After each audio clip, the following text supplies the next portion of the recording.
I'll just start by thanking you all for being here tonight to discuss the latest draft of our comprehensive plan.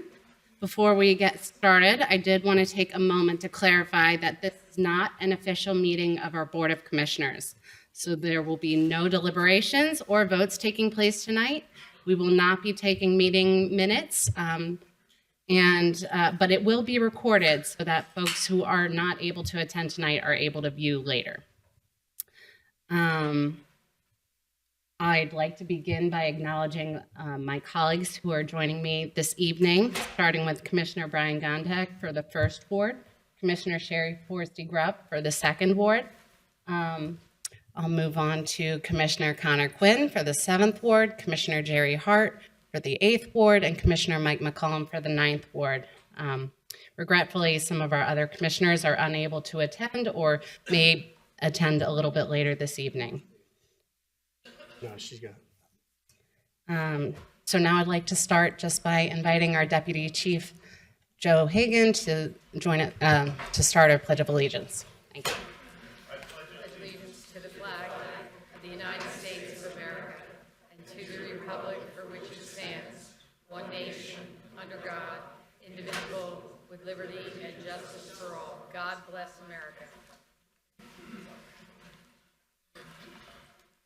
Thank you. I'd like to begin by just walking you all through tonight's meeting agenda so you all know what to expect. So first, we'll hear a presentation from our Township Manager, Dave Berman, followed by our Director of Community Development, Jamie Jalosian, who will offer a brief presentation on the draft comprehensive plan. Commissioners will then be able to ask questions and comment after that presentation, as well as after the public comment portion. After the presentation, we'll move on to the public comment portion of the evening, during which you'll have the opportunity to share your thoughts, questions, and suggestions. When we get to that public comment portion, I will remind everyone the guidelines for public comment. And I'll remind you of them before we get to that, before we start public comment. But I do want to ask throughout this evening that you please show respect for every speaker, whether they're township staff, commissioners, or fellow residents. Please avoid offensive remarks, interruptions, or back and forth dialogue.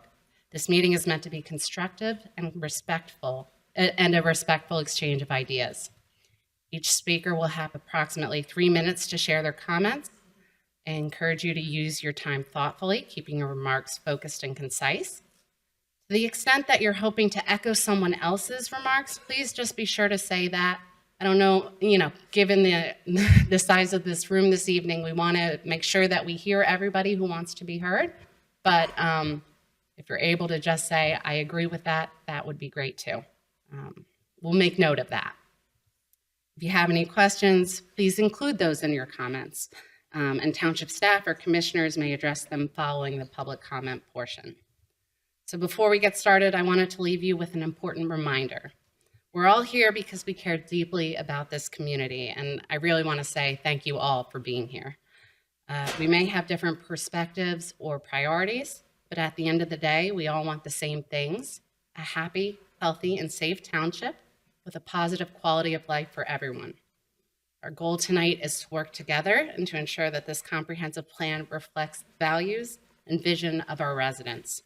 This is a collaborative effort, and your input will help to shape a plan that benefits our community both now and for generations to come. So without further ado, let's move on into the presentation portion of tonight's meeting. Please join me in welcoming our Township Manager, Dave Berman, who will begin the presentation. Thank you. I never get applause. So I have a confession. Recently, for obvious reasons, I've been listening to a lot of sports radio. And I had an interesting realization the other day. Being a township manager is a lot like being a sports radio host. Both of us are often wrong, and people have absolutely no problem letting us know. So the difference is I'll never mute your call, and I'm always here to listen and learn from your feedback. So we talk about feedback tonight. We're going to receive your comments about the draft comp plan. Yes, we've received a lot of comments so far on this draft, and we're aware of the many issues that have been identified. We acknowledge there are areas that need to be corrected, edited, refined, And we're going to do that. We're going to get it right, and we're going to work with you to get it right. I want to remind everyone, we put out a statement a little bit earlier. There are a few things that I really want to be clear about. Number one, when we started this process to refine the 2022 draft of the comp plan, we had absolutely no intention of increasing residential density in any of our residential neighborhoods. That includes Brentford, and it includes portions of Ardmore up in the 6th Ward.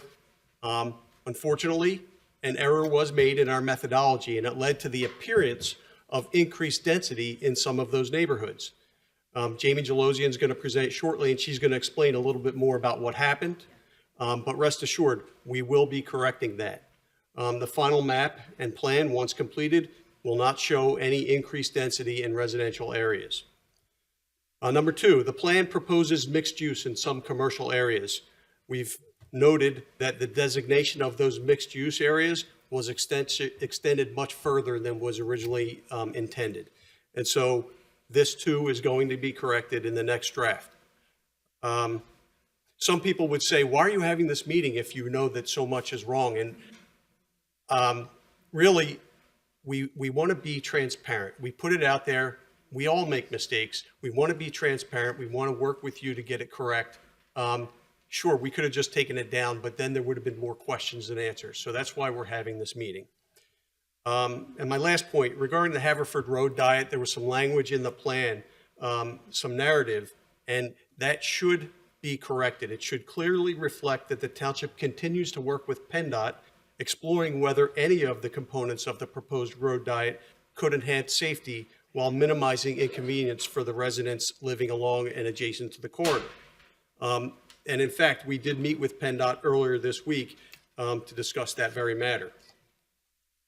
So Jamie Gelosian is our Director of Community Development, and she's going to explain some of the things that maybe some misconceptions and some miscommunications that have occurred. We're going to learn about the difference between what a land use map is and what a zoning map is. Jamie's going to help us clarify how we got to this point, and she's going to walk you through the areas where we think mixed use may be appropriate. And again, we were charged with refining and reformatting the 2022 comp plan. And our goal is, again, to keep residential density the same, and also to have those mixed use areas only where they were identified in the 2022 plan. And so Jamie's going to talk to us a little bit more about that. And okay, so next steps, we're going to accept comments tonight. There'll be the verbal comments, and then we're going to take comments, written comments via email, or you can write us a letter and bring it to the township building, mail it to us. The email address for those written comments will be info@havtwp.com. And our goal is to assure you that your feedback, both verbal and written, will be considered as we prepare and make revisions to the currently 2024 comp plan. And once the next draft is published, we're going to invite the community to review it and provide additional feedback. We've developed a communication strategy that's going to include a combination of direct mail. We'll use postcards. We're going to use our website, social media. We'll have our email newsletters, and we'll also try to get some publication in the papers through press releases.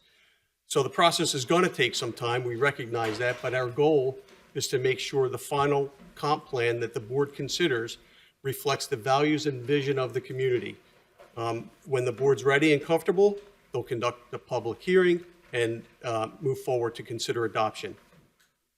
So a lot of hard work and dedication has gone into this comp plan, and we don't want to lose that. The township is grateful to the folks who have partnered with us to help prepare the comp plan and update it from the earlier version. And we're grateful to you. We're happy you're here tonight. We want to hear your comments. We have received a lot of other comments, and we're going to include them. And together we'll build this roadmap for the future of Haverford Township. So that's all I have tonight. I guess Jamie Gelosian, if you'd like to come forward, I'll see if I get this presentation set up. There are a couple seats up here that are still empty if you find room. Okay. It's kind of weird to be facing you guys. Thanks for having me. I'm Jamie Gelosian, the Director of Community Development for Haverford Township. To start with, a point of clarification, what we're going to talk about to start with tonight is land use versus zoning. So land use looks at what a property or the land is used for. Zoning stipulates how a building looks on the lot, and that includes what it might be used for. Land use considers whether something will be used for agriculture, residential, institutional, open space, recreation. Zoning regulates the use as well as location and height of a building on a lot. In essence, the land use is much more general, whereas zoning is administered at a parcel level. The comprehensive plan projects future growth and/or preservation in a future land use map. It provides for the general land use patterns in a community. It in no way sets zoning or regulates anything. It is a policy document. So the comprehensive plan is a document prepared to assist in the determination of future growth and development policies for a township.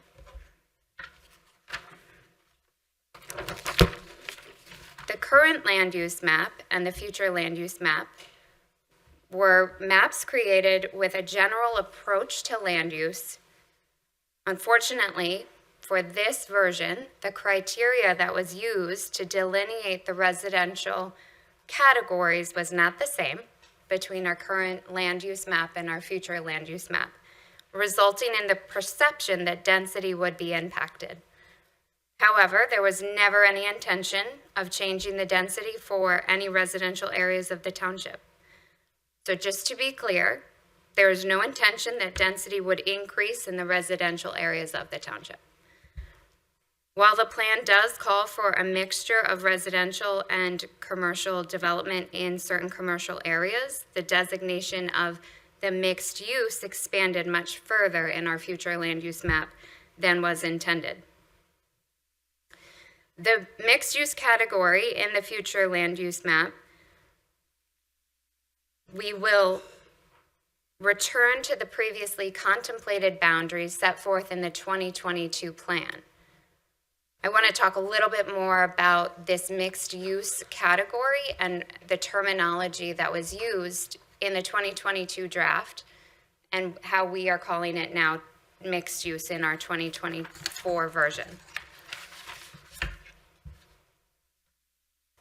In the 2022 plan, the plan identified selected areas as neighborhood commercial residential.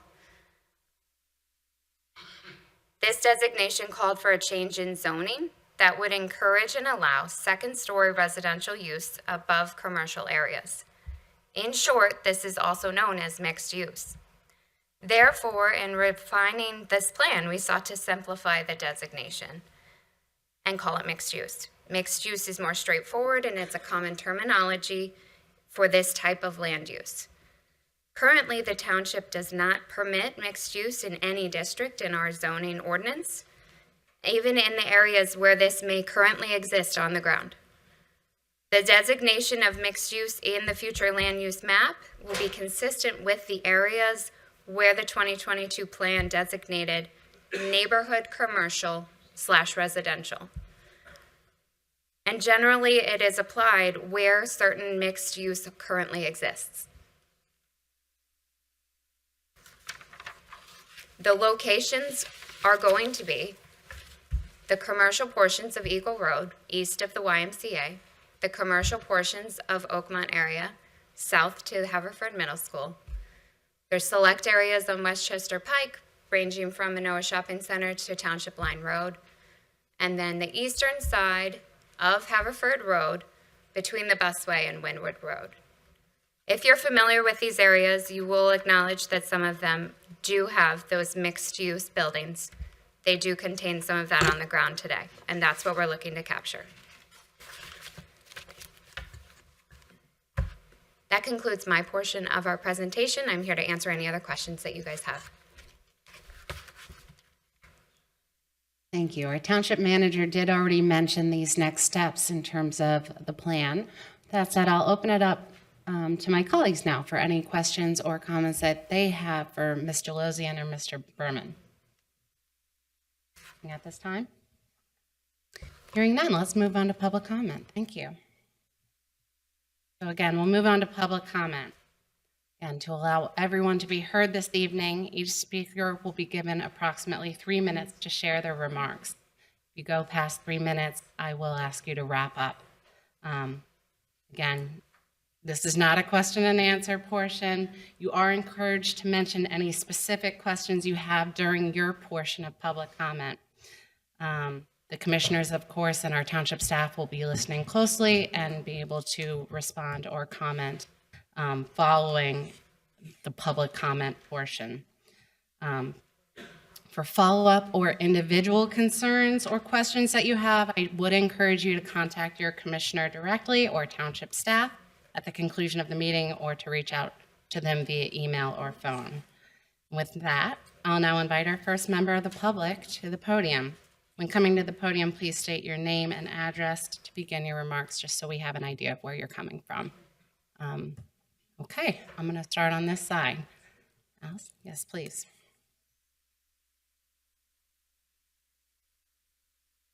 Hello, everyone. Thank you for having this meeting this evening. My name is Alice Callison. I live at 317 Oxford Road in the 7th Ward, and I'm here to express my appreciation for the draft comprehensive plan. In addition to being an actual pleasure to read, it made me feel reassured that there were so many talented minds considering all aspects of the township's future and well-being. Particularly, I appreciate the thoughtful economic and housing development and redevelopment plans alongside a real plan for ecological conservation that seems to be more than lip service, carefully managing stormwater and preserving existing trees and other vegetation. I am deeply concerned about maintaining and improving the township's tree canopy, and I am thrilled to see the inclusion of this work in the comprehensive plan. I'm also in favor of increasing the green space and making more spaces walkable and livable while maintaining and growing our commercial tax base. Thanks for including this work among the plans. I'm also in favor of the targeted growth near Norristown high-speed lines, Haverford, and Beechwood Brookline Station. I understand this may be alarming for some folks, but I feel like we can't stagnate, and it's important for us to plan for growth sensibly. Thank you for the additional information about mixed use this evening. I admit that I'm not an expert in this field and I don't understand it fully, but I am interested in learning more about it. And I'm also a huge fan of the maps. They were really interesting, and thank you for everyone taking the time to make such a nice plan. If you'd like any further input, feel free to reach out. Thank you. Thank you. Next on this side, anybody in the front row? Okay, moving on to the second row on the right-hand side. Anybody wish to comment? Yes, please.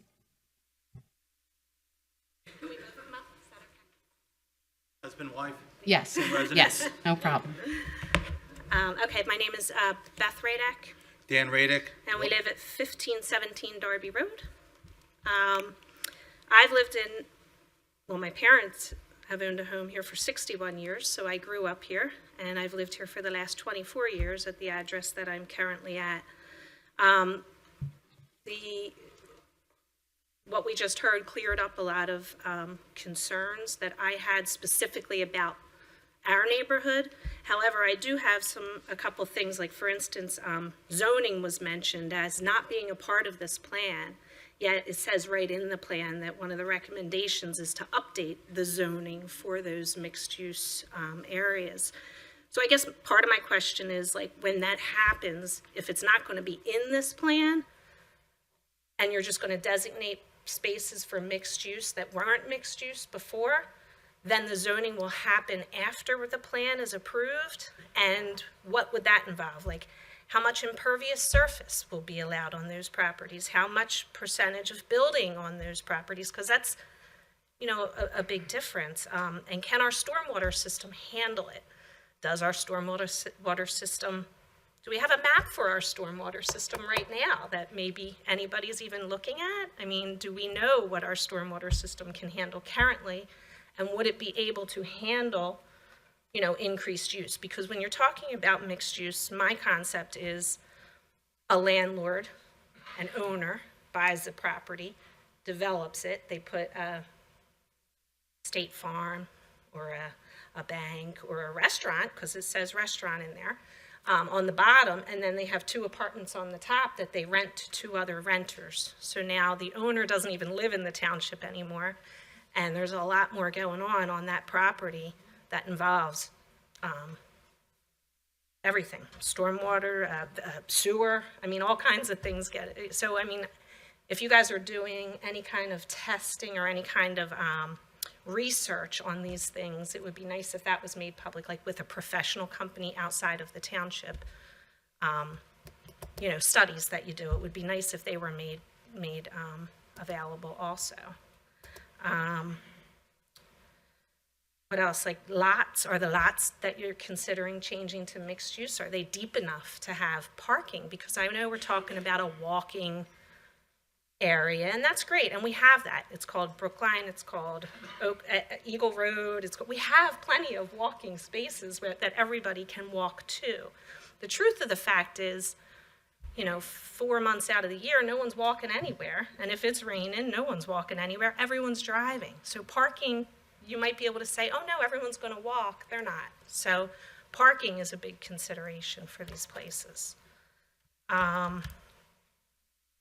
I think that's pretty much everything. I would just like to see more in the plan that would then affect zoning and so on, because, that's important for us to know.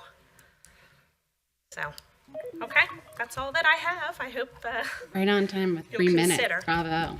thank you. Thank you. Anybody else in the second row on the right-hand side? Okay, third row. Anybody in the third row on the right-hand side? Fourth row. Oh, okay.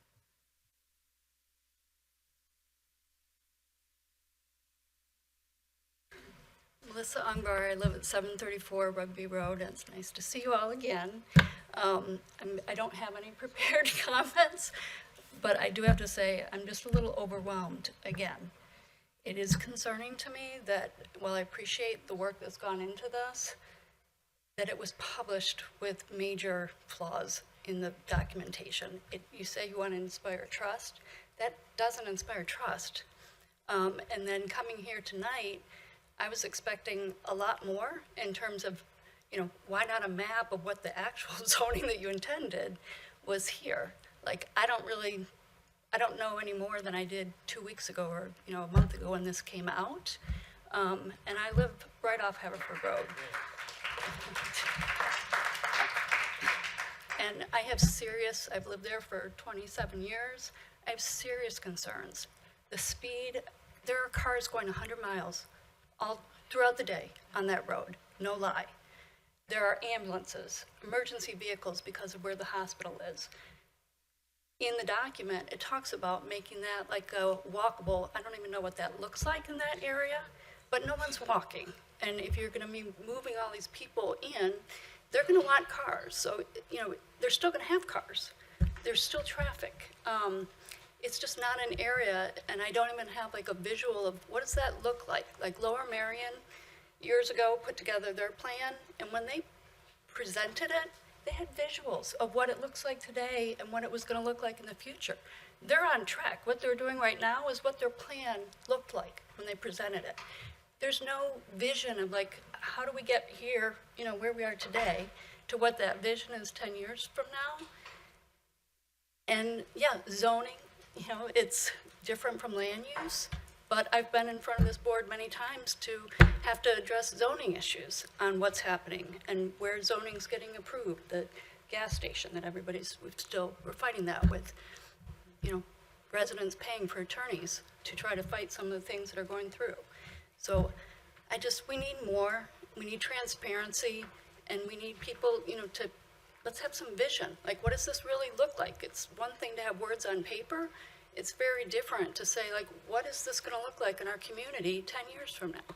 So, thank you. Thank you. Anybody else in the third row? Okay, moving on to the fourth row. Yes, sir.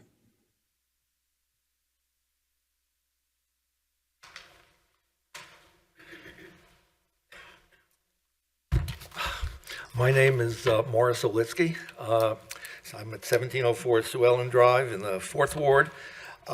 Delighted to be here. Thank you for this opportunity. Even though I'm a 45-year resident of where I am, I'm a total newcomer to this process. Much of it is over my head. But there was one area in the plan that struck me and I really wanted to highlight and just talk about, and that has to do with transportation in general.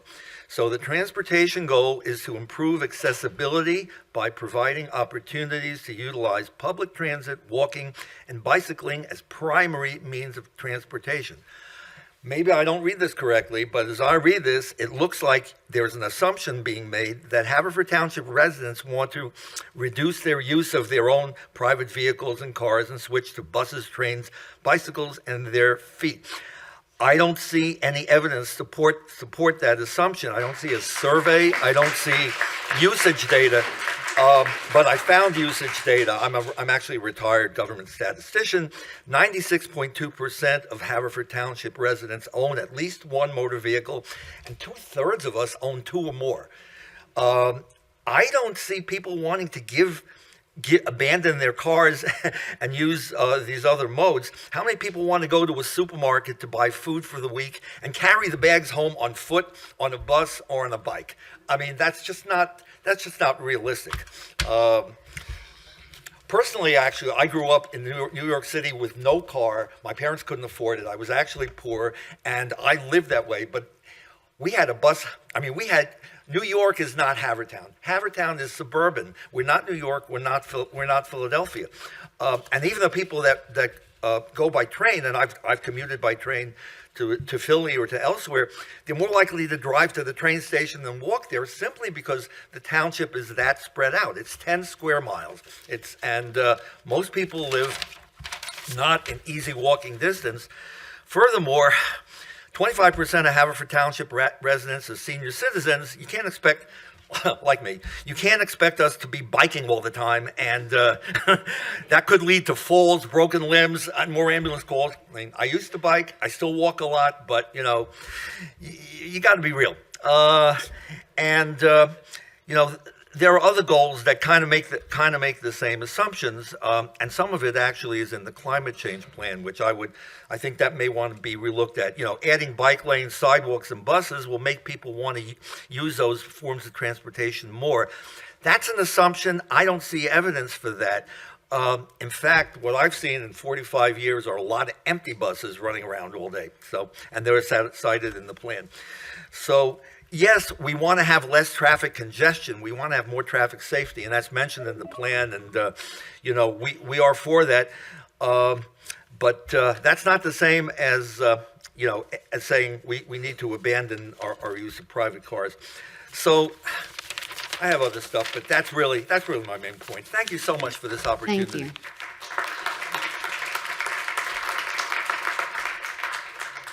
Anybody else in that row? Yes.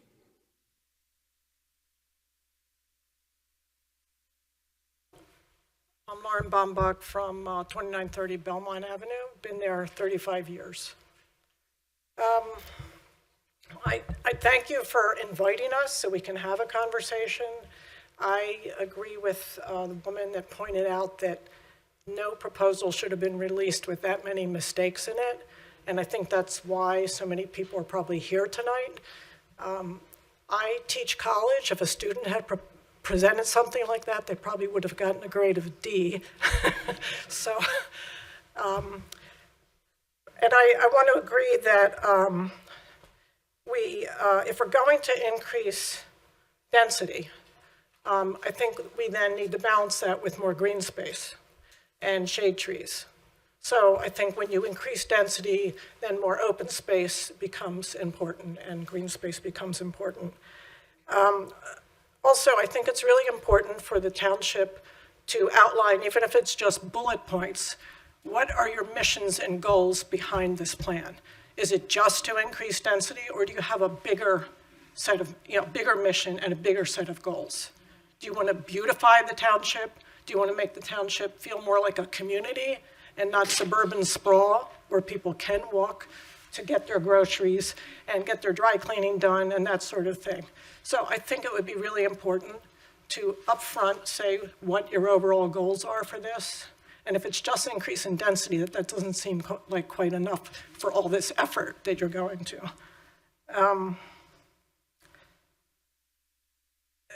The maps. I read maps all day long and site plans. I found those really difficult to read. I know they're old maps. There was not a street name on any of those roads. It took me a while of Google Earth satellite view and the map to figure out what street was what. Once I did, I saw that there was a proposed increase in density in my neighborhood, which I think is a mistake. So I understand that. But I think in your next proposal, the map should be clear for everyone to read. I think everyone in this room can read a map if there are street names on it. If there are not street names, it's, for a lot of people, they don't know what they're looking at. And the final thing is, once you set some goals, even if it's 4 goals, it doesn't have to be 10 or 20, the next step, you're saying, okay, there's use. That's very broad. There's zoning. Zoning has to do with massing and on a site. The next thing I would ask you to consider, and I know this is really hard in townships to do, but actually to think about having design standards for what does get built. So we're not just replacing one ugly with another ugly that's even denser. And that's possible, and townships can do that. It takes a little more work, but I think it's important. Okay, thank you.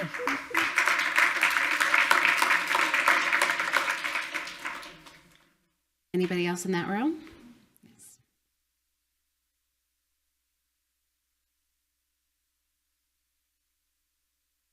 Hello, I'm Nate Gocher. I live at 2833 Haverford Road, and I want to start out by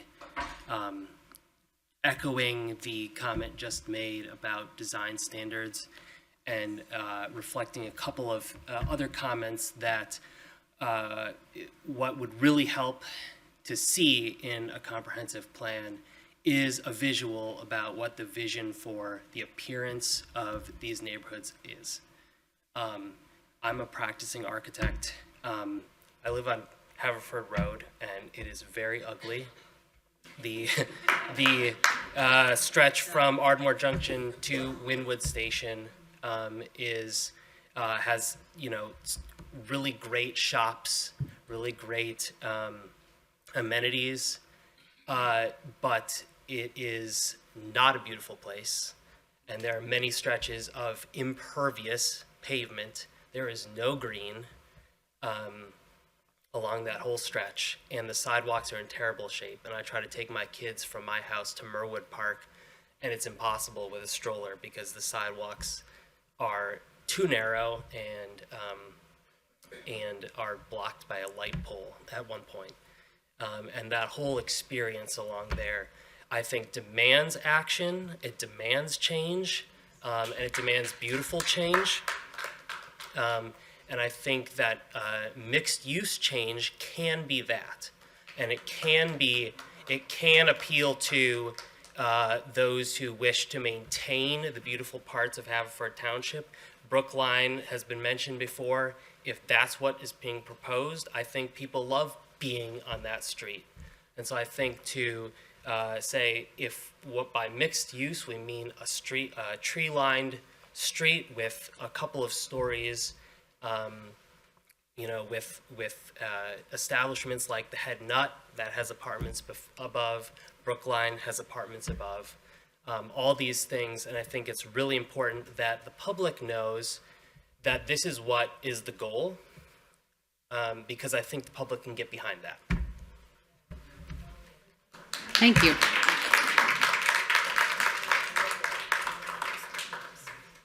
Anybody in that row? Moving on to the next row. Thank you. Hi, I'm Melissa Geller. I live at 2931 Berkeley Road, and I just wanted to echo some of my neighbors' comments. I really agree that Ardmore, when they did their planning for Lower Merion, did a really nice job with showing visuals of like what they were proposing to do. I'm one of the neighborhoods that was proposed for higher density, so thank you of clarifying that is not going to happen. I know a lot of my neighbors were upset about that. One of the things that I read in the plan that I'm kind of concerned that it has seems like it's fallen off is the road diet. I have twin girls who are in 3rd grade, and they're not allowed to cross Haverford Road because I think they're going to get hit by a car. I myself have tried to cross Haverford Road at Ardmore Junction and been pressed up against the wall when traffic is going by and have felt like I was going to get hit by a car. So in general, if there are ways to make the streets safer, that would be great. I'm even thinking it has come up in my neighborhood that perhaps we need speed bumps because we have people that come flying off Ardmore Avenue. There's a lot of kids that want to ride their bikes, and it's a little terrifying because people are not following the speed limit and driving really fast, and there are cars parked on the side of the roads where you may not see little kids riding their bikes around. So that's it. Thank you. Thank you so much. Anybody in that row?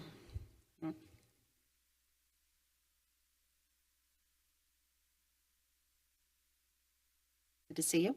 Hi, David Shannon of Rugby Road, proudly in Brentford. My first comment is to Jamie Gelosian and her efforts.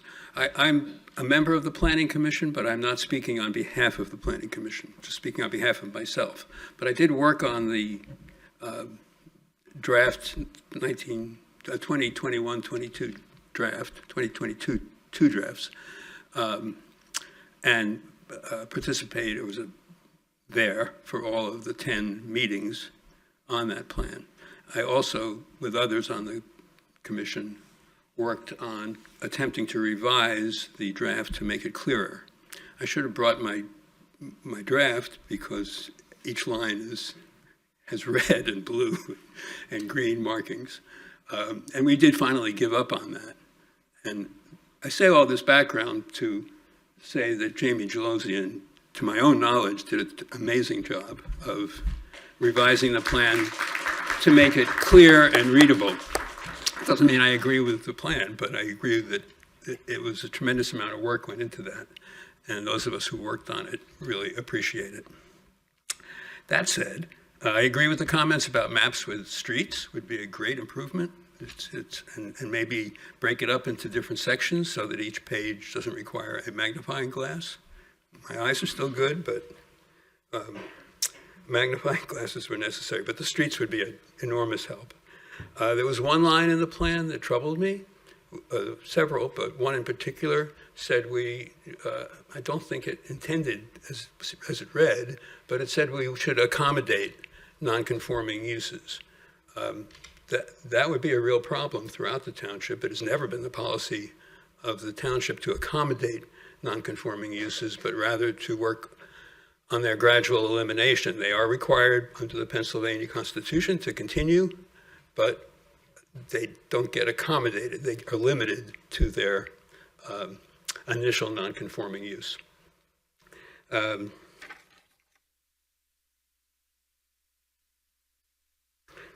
I would delete analytics. I think the analytics are mischief, probably because I don't understand them at all. But that seems to be, they seem to have contributed to the extension of, and the impression that the township is looking to make neighborhoods denser, when that wasn't the intent. I think sticking to English and pictures is a great idea. Again, partly because I don't understand the analytics.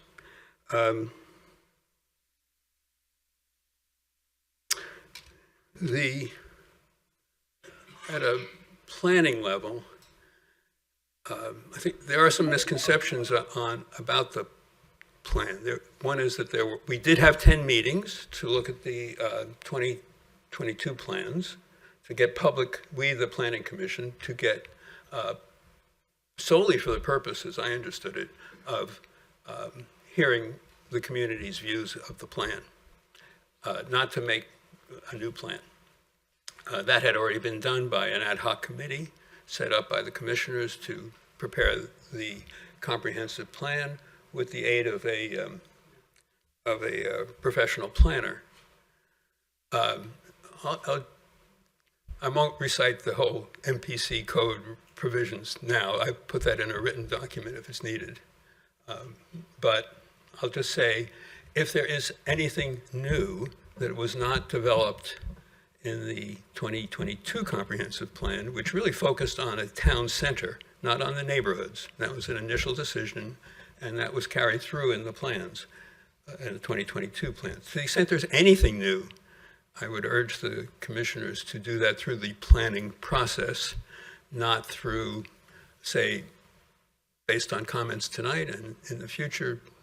Suppose somebody says, yeah, I like all those denser streets. I want to put in apartment houses, and the commissioners agree, and they put that in the plan. I would say that would not be in compliance with the intent of the and letter of the municipality's planning code. Anything new should have new planning process. To conclude, Yes, please. am I done? Thank you. To conclude, Monday I looked at the newspaper of record, and somebody talked about New York. It was in the New York Times. There's a big article about in planning trying to get rid of cars and parking, eliminating parking, and that's a trend around the country. I'd warn against trends and the best and the brightest and their plans and top-down planning. I would emphasize bottom-up planning.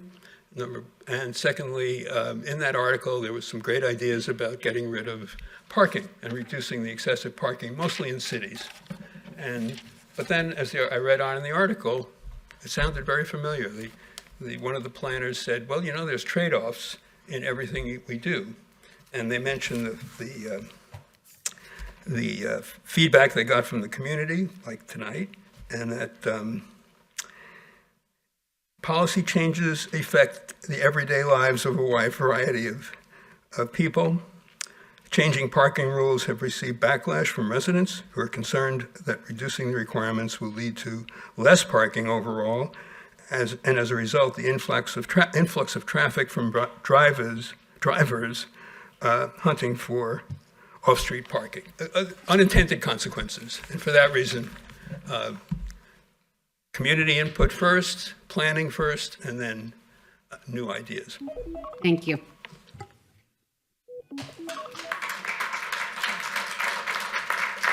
Anybody else in that row? The next row, please. Yes, sir.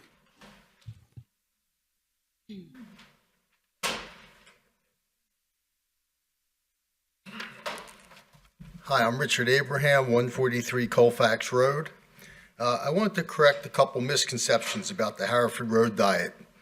Across the country, there have been lots of roads like Haverford Road that have been changed from 4 lanes to 3.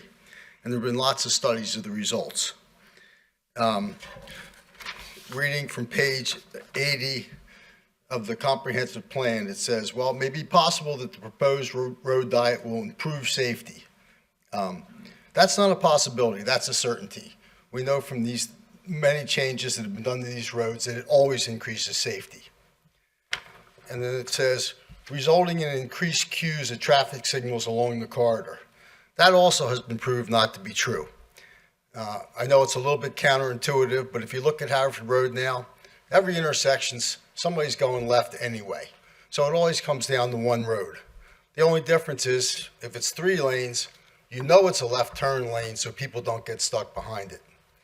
So I think it's important to know that there are situations. I am an avid cyclist and a walker and a senior citizen, but I also own 4 cars, and I like getting stuck in traffic about as much as you do. So I think this is a situation where you can make the road safer and not make the traffic worse, and not make the traffic in the neighborhoods worse. And it's also a rare case where PennDOT wants to work with us. So I think that's a plus too. Thank you. Thank you so much. Anybody in that gentleman's row? Ms. Dowdy? Oh, okay.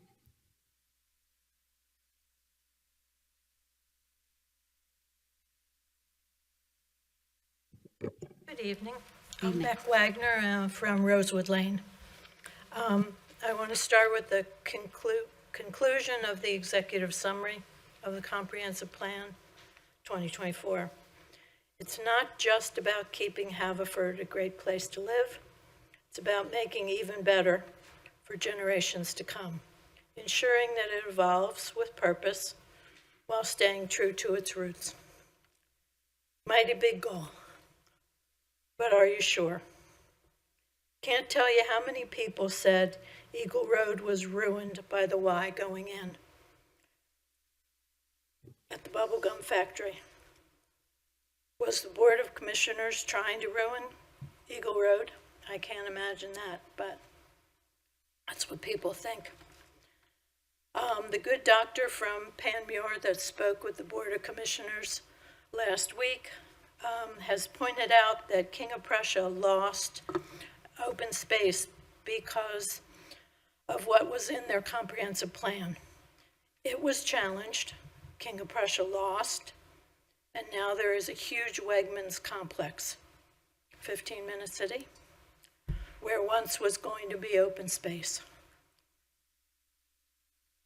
And you're telling us that there were all these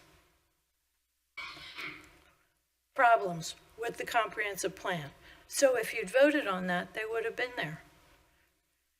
Some years ago, the township wanted to put a 9-story apartment building out on Sproul Road. I've mentioned this before, where Darby Road dead ends. We were told, you gotta put it somewhere. We fought this many, many months. And eventually we prevailed, but only because the site was on a hill and the back of this high-rise would have been taller than 9 stories, and Haverford Township did not have fire equipment to handle the blaze that high. You guys gotta get this right. I've been walking the Ardmore side of Haverford Road, not the P&W side, the side that you're talking about. These are not deep lots before it backs up to Rosemont Avenue. I am really not sure if you're fully aware of what you are selling in this comprehensive plan. I don't know if you walk, if you know this, but it doesn't seem logical to me because Haverford Road is a basin when it rains, so you're not going to be able to do underground parking in any of those buildings. And I don't know where you're going with this, but thank you for listening. Thank you.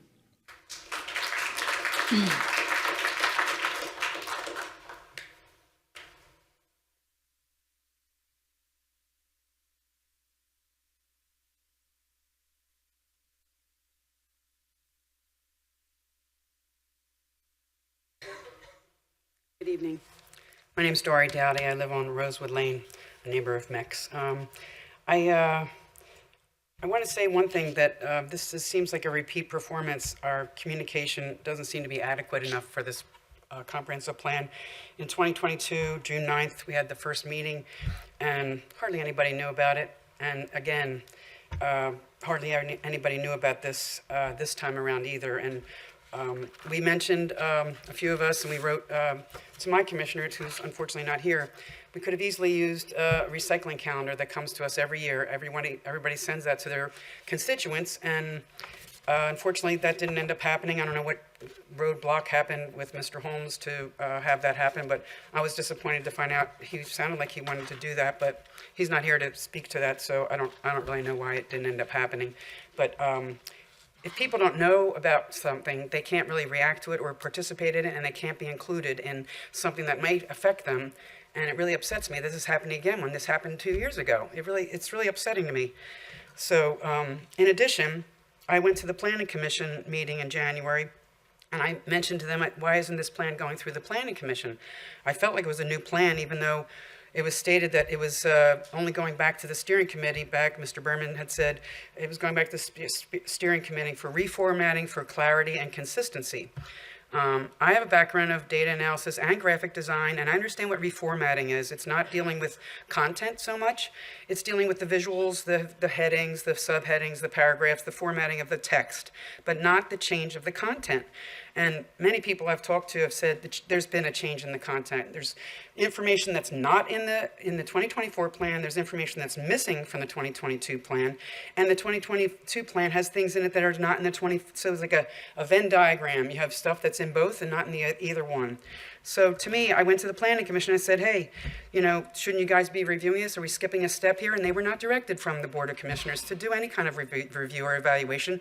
And their job is they're responsible for promoting public interest and understanding of the comprehensive plan. Well, we skipped that step, so we didn't have them involved. And then they said, well, we weren't directed, so we really can't do anything. And so there we go. And so I just feel like we've skipped a step. We had 9 or 10 meetings, Mr. Shannon said, going through that for a while, from June to December. And, it still ended up having to go back to the drawing board for whatever reason. Maybe, I don't know the reasons, but it was told to us, reformatting for clarity and consistency. And to me, that doesn't mean changing content. It just means it's going to look nicer, it's going to flow nicer, and it does. I have to admit that it is nicer and easier to read. But the content has changed. We have the Safe Streets for All, their safety action plan was not in there. The climate action plan was not in the old one. So I think they turned to you, Mr. Walco, to say, well, the solicitor said it was the same, so it didn't have to go through the Planning Commission. So I really would like that to be addressed too. So thank you. Thank you. Yes, Mr. Lee.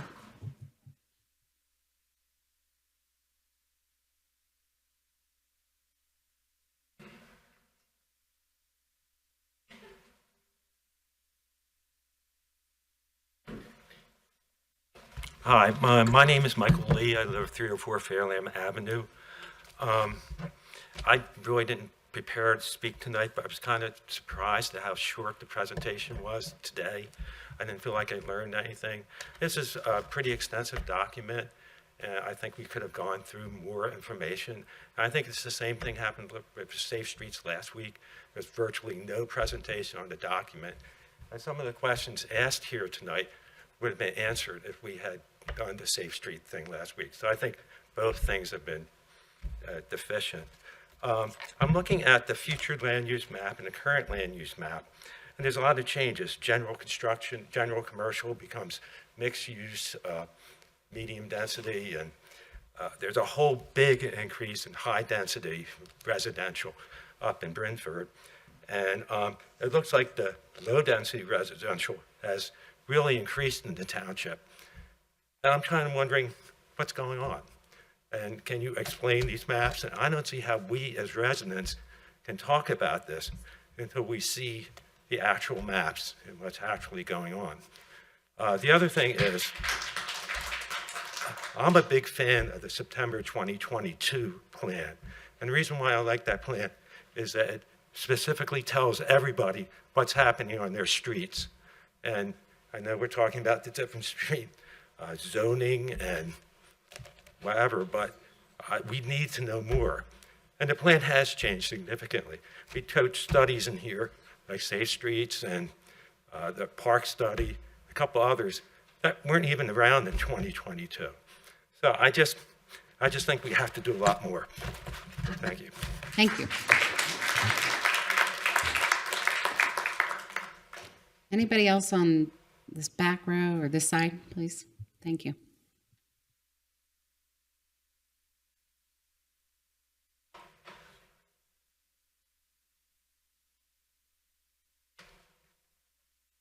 Good evening, everybody. My name's John Devine. I live on Panmure Road, 727 Panmure. Good evening, everyone. Thank you for letting us be here and giving these comments.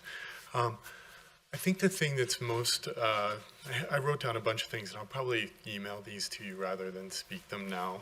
But I remember coming in 2022, and I was upset because the map had a doubling of the density of the properties on Panmure Road. So it was going from 0.5 acre properties to 0.25 acre properties. And so I came and I stood at the podium here and I said, how did we get to this? And the gentleman who was here from the company said, oh, is that there on the map? Where are you pointing? And I pointed it out, and he said, oh, that's a mistake. I thought, oh my God, you caused a lot of angst in that. And so here we are 2 years later with a lot of angst. And it's just upsetting to think that, my community, this is supposed to be my safe space, I go into Philadelphia to have my, my excitement. So, I am sympathetic. Someone said something about there are elements to the plan that are good, and I kind of had a feeling that maybe there was a feeling of someone, maybe you felt like you were getting unfair criticism. There was just a sense in that first presentation. I don't think anybody intends that to be the case. There are good things in there about stormwater management and tree canopy maintenance. I think those are good. I think the mistakes in the map are really upsetting. That's twice. We got to prevent that in the future. There's some language in there that I'll write to you about that I wonder, can we strike it? Because I don't really know what it means. If our goal, if the comprehensive plan is protect the health, safety, and welfare, you can put a lot of stuff under protecting the health, safety, and welfare of the community. And things like encourage housing for people of all walks of life. I think that sounds great, but I don't think it has a legal definition. So it implies that there's some other agenda and in there, and I wonder, like, what is it? I'm happy to entertain it. I just want to know what what it is. And there's some things that I think page 18, work from home trends. I think that's old news. That's going away. So that should be struck out of there. And there are some things like the 10-minute walk shed. For me, I can go a long way in 10 minutes, and we should maybe just make those distances so everybody knows what that means. So I think my time's up. I'll send you an email as well. Thank you for this. I look forward to that. Thank you. Anybody else on the right-hand side? On the left-hand side. I kept you on your toes, Michelle. Come on up. Thanks.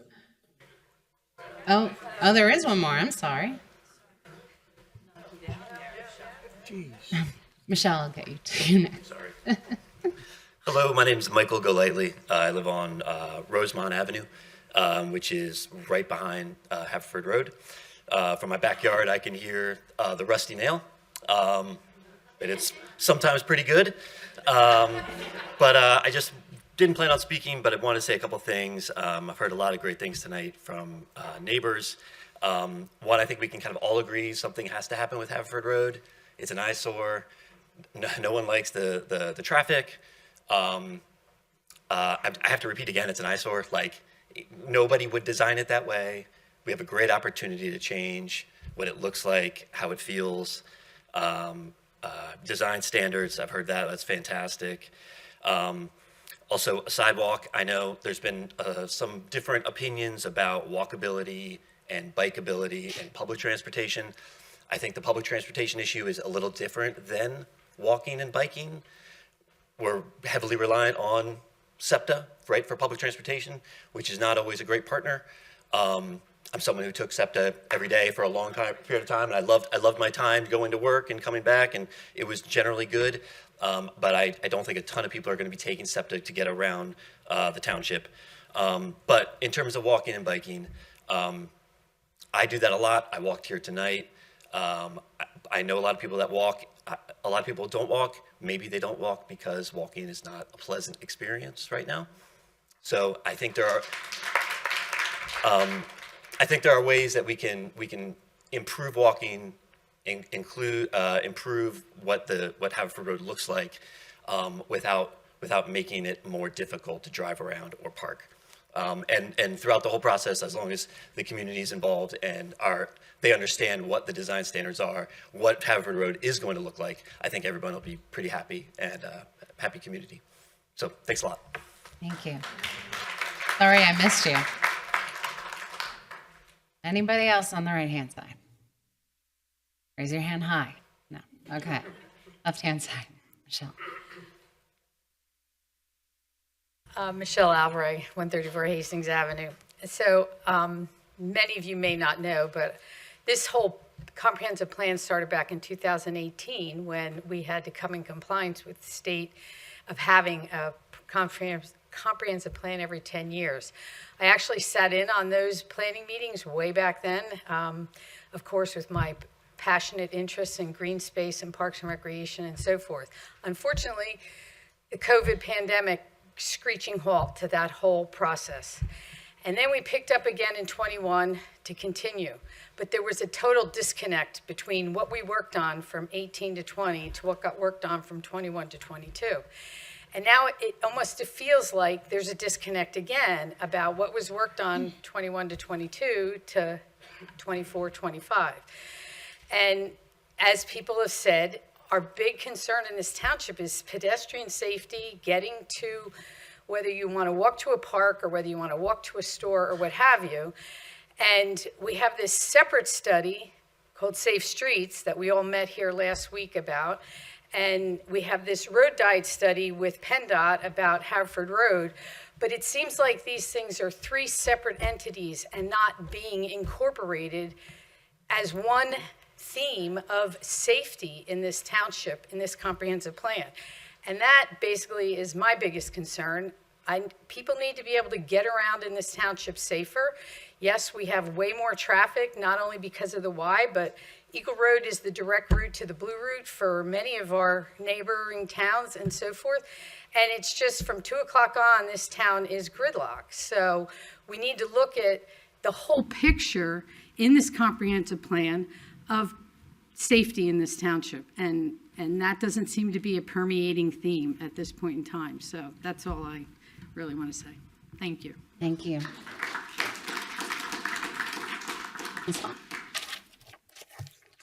I'll try not to be long-winded. Jane Hall, 161 Golfview Road. Congratulations, President Trombetta. I'm thrilled, absolutely thrilled. You have made my year. Congratulations to all of you on this board. I feel like, and congratulations to all of you for being here. I started working on these things 25 years ago with Jean Angel, Michelle, and groups of us that tried to do this. And the young man, the architect, he pulled up next to me, got out of your car, jumped out. I remember feeling that way. It looked good. It looked so inspiring to me. I've been here 40 years now, a little tired, but I think we have an opportunity with this Board of Commissioners to really do this right. I think it's time. Things happened that never should have happened. I fought for years against different developments in zoning, even on my own street, that just got pushed through. They never should have been pushed through, but they were. I think that if we can bring together everyone, it's hard for residents to understand the difference that we just don't, with the zoning, that you have to do that a certain way, and then the comprehensive plan is over here. But the zoning has to change as well. We cannot fight people like billboards and this gas station on Eagle Road for years and years and years. It's not fair to the residents. It's not fair to us as taxpayers. It's not fair to us as, in terms of beautification and making progress in the township. 25 years is a long time. We've made a lot of progress. I'm looking at the progress. This is what we have, something really great. And thank you for always being here and doing what you do. Joe Hagan, you're the best. But the zoning has to happen in order for this to be right. It really, truly does. And SEPTA has to come in. I have fought them for 30 years. Ardmore Junction and Ardmore Avenue, those two stations, when I moved in 1985, looked like nothing I'd ever seen. I mean, I used to say to my husband, I feel like I'm in Russia. There was an old little shack standing there. They have done it, but they don't do enough. Jeff Knupel was the head of SEPTA. I used to be able to call him directly, and he would do things, and he did a lot for us. We need a liaison with SEPTA. We truly do. So I think that if we can, get the plan straight, let's get it right. Let's do what Lower Merion Township did and really give a comprehensive outline of what it looks like to all these residents. And please, I beg of you, stay involved, love it. This township's great. We need you. We need you. We need young people to step up and help us and carry on what we've tried to do for all these years. Thank you for your dedication. Thank you to all of you. Thank you. Anybody else on? Yes. Hi, I'm Bridget Frasca. I live on Oakford Road. First off, I want to thank you all for all the work you've put into this so far. I know these are big changes, and I know that big changes can be hard, but I really appreciate that you're open to improving the township with these changes. So I did have one question from the future land use map. I noticed that a big section of the residential areas had actually become less dense on that map, and I wanted to confirm if that was staying the same or if that was becoming less dense in the future. And then I just want to say, we live in a great community, and I actually want to see increased density. I want people to come and enjoy this area as much as we already do. But I know that also, that can be tough for people, but, you can set rules and restrictions on any new developments that are built to help maintain the existing look and feel of these buildings. They don't have to look like these big, ugly monstrosities. And also having more mixed-use spaces. I would love to see more mixed use and more commercial spaces, especially on Haverford Road. I'm one of those people, I love walking and riding my bike to places, but there's tons of times when I either don't feel safe or they're just too far away to get to reasonably. So I would love to have more options within walkable distance. And, if there's more things within walking distance, people won't drive as often, so it'll, decrease the number of people on the road. I also would love to see more bike accessibility. There's tons of times I want to ride my bike somewhere, there's nowhere to park it. Or it's going to rain and there's not like a covered parking spot, where I can safely put my bike. Just something to think about for future there. I hate seeing these big empty parking lots in front of these huge stores. I would love if we can look at the mandatory parking minimums and revise those. They started off as just someone taking a crapshoot, essentially. They're not based in fact. So I would love to see people look at them and say, do we actually need these, or can we let these developers decide how much parking they actually need? Because there's so many times I go to a store and the parking lots are empty. Why do we need 20 spaces for this, It'd be great to have that available for green space or another use of that. You could build another residential area, if you move things around a little bit. Then I also want to address Haverford Road. I live close to Haverford Road. It is not fun, to be near it. I don't feel safe walking or biking along it. I would love to see that the road get narrowed. I would love to see some protected bike lanes added in there. And I know some solutions that can work are, if you have a narrow street or if you have a street that has some more curves, people will naturally go slower. If anyone's not sure, just, next time you're driving down a narrow street or a windy street, just think, oh, I am going slower on this street. So if those implementations are put in place, people will, hopefully be able to walk and bike around that area more often. And then I also want to, I think that's the time, but I also want to encourage you to look into traffic circles to help reducing the traffic along a lot of these busy roads. Thank you so much. Thank you. Anybody else in this front row? My name is Erin Houston. I walked here from Warren Avenue. And the reason that I came here tonight after discovering about this process yesterday by accident on the township site was just looking at the original plan. Like I said, I live on Warren Avenue, and the 2024 plan, it had showed mixed use extending where there are now houses kind of south of Lawrence. And it sounds like that might now be moot. I hope so. But I guess I just wanted to kind of share my input as someone who lives there on the idea of taking something that's currently residential and kind of mixing in commercial use. Because that, especially up there in that little area, there's not a lot of elbow room, but we're already kind of elbowing each other. And when you add in commercial use, you're giving business owners kind of license to add in a whole lot of traffic, because unfortunately, people, as someone highlighted before, people aren't always going to walk. I love to walk, but not everyone will. It's just kind of inevitable, and you kind of can't put the cart before the horse and say, oh, you got to walk. People simply aren't going to do it. They're going to drive. They're going to park in all the residential areas. They're going to add traffic, which kind of concerns me when Warren Avenue is used by school kids going to Linwood twice a day. There's a lot of foot traffic there.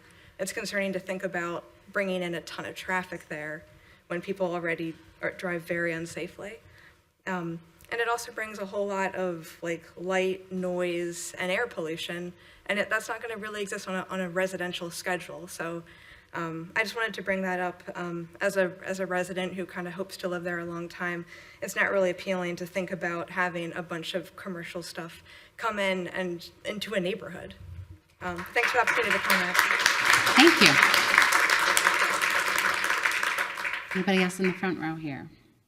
Second row. Welcome. Hello, everyone. I'm John Druin. I'm board president for Discover Haverford, also a resident on Earlington Road. And I'm here tonight to really speak on behalf of Discover Haverford. We've had an opportunity to review the plan and put some thoughts down. And we've already submitted written comments, so I'll just touch on a few of the main points here. First and foremost, I think we really appreciate the effort that's gone into developing this plan. And also feel that the revised plan is probably the best version that I've seen, having read all of them back to 1988. It really does a nice job of getting rid of a lot of this extraneous, unnecessary detail and pulling it together and making it clear, what are the key goals, what are the objectives, what are the recommendations. So, kudos to Jamie and everybody who's put the effort into making it a lot more clear than it was in the past. We see a lot of the benefits in the proposals articulated in the plan, but also feel that there's a few ways that we could improve on the document moving forward. In some cases, pulling back some of that information that was left out, but also kind of clarifications in certain points. When we first looked at it, we were concerned about the future land use map, but we appreciate that that is being dealt with, so no need to address it here. Most importantly, I think, and I'm not sure whether this is an intent in the plan, but not well clarified or not, but we would really like to see the character of the older sections of Oakmont-Brookline corridor preserved, especially Oakmont Village, what we refer to as Oakmont South, and the first block of Brookline Boulevard. We would prefer the emphasis on these districts really to be on preservation rather than redevelopment. With the historic design standards put in place, and a number of people have mentioned design standards, and I think that would be good to really incorporate into this so that a lot of information was taken out of the previous draft with the effort of not being overly prescriptive. But at the same time, I think the community would like to get a sense of where we're headed with this. And then, to this end, I think Goal 2 of Objective 3 in the Land, Housing, and Economic Development Plan could contain more detailed recommendations to have a consultant develop, with public input, plans and design standards for a historic town center that would preserve the older buildings and revitalize Oakmont Village, Oakmont South, and Brookline Boulevard districts. And this planning could include studying of new uses for the township building, as well as extra parking and special event space. A couple of these things are mentioned in the current plan, but we'd like to see it as part of a broader package looking at, how do we create a more continuous town center. And of course, Discover Haverford has been working successfully on revitalizing these older districts for 15 years or more. And we would be happy to be involved in the planning of these centers and discussing the design standards. With respect to the Eagle Road and Haverford Road corridors, I live right around the corner from Haverford Road, so appreciate some of the challenges there. It would be good for the plan to outline, again, the township's preliminary vision of what development along these corridors might look like. Again, focusing on issuing some design standards. Again, appreciating that some of that detail is meant not to be overly prescriptive, but it would be good to give some idea of the design moving forward. And then we welcome initiatives to make our business districts and corridors more walkable and bike friendly. It's noteworthy, though, that, of course, Haverford, Eagle, and Darby Road corridors currently have high volumes of vehicle traffic, and they're major thoroughfares for vehicles, not only for our own residents, but people cutting through from Upper Darby, from Lower Marion. They're really major thoroughfares. So in working to make town centers along these areas, it would be really important to have a clear design for safety standards. Now, there are safety standards identified in the transportation plan, but these could be pulled forward just to let people know as they're reading this plan that as you're thinking about the town center concept or mixed-use concepts in these areas, there's a clear plan and recommendations for safety, because I think some of these districts have their own kind of unique safety issues that are different from some of the other areas. So pulling that forward would be good. And then, of course, we like the revised draft plan to the extent that it clearly articulates what the township would like to achieve.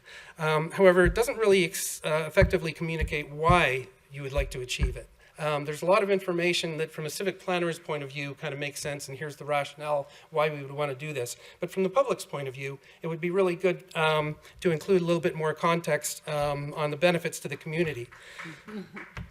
Thank you. So we could add a section on benefits to the community early in the intro, or perhaps, with each goal or major section, have a section that really addresses the recommendations and says, why is this beneficial for the community?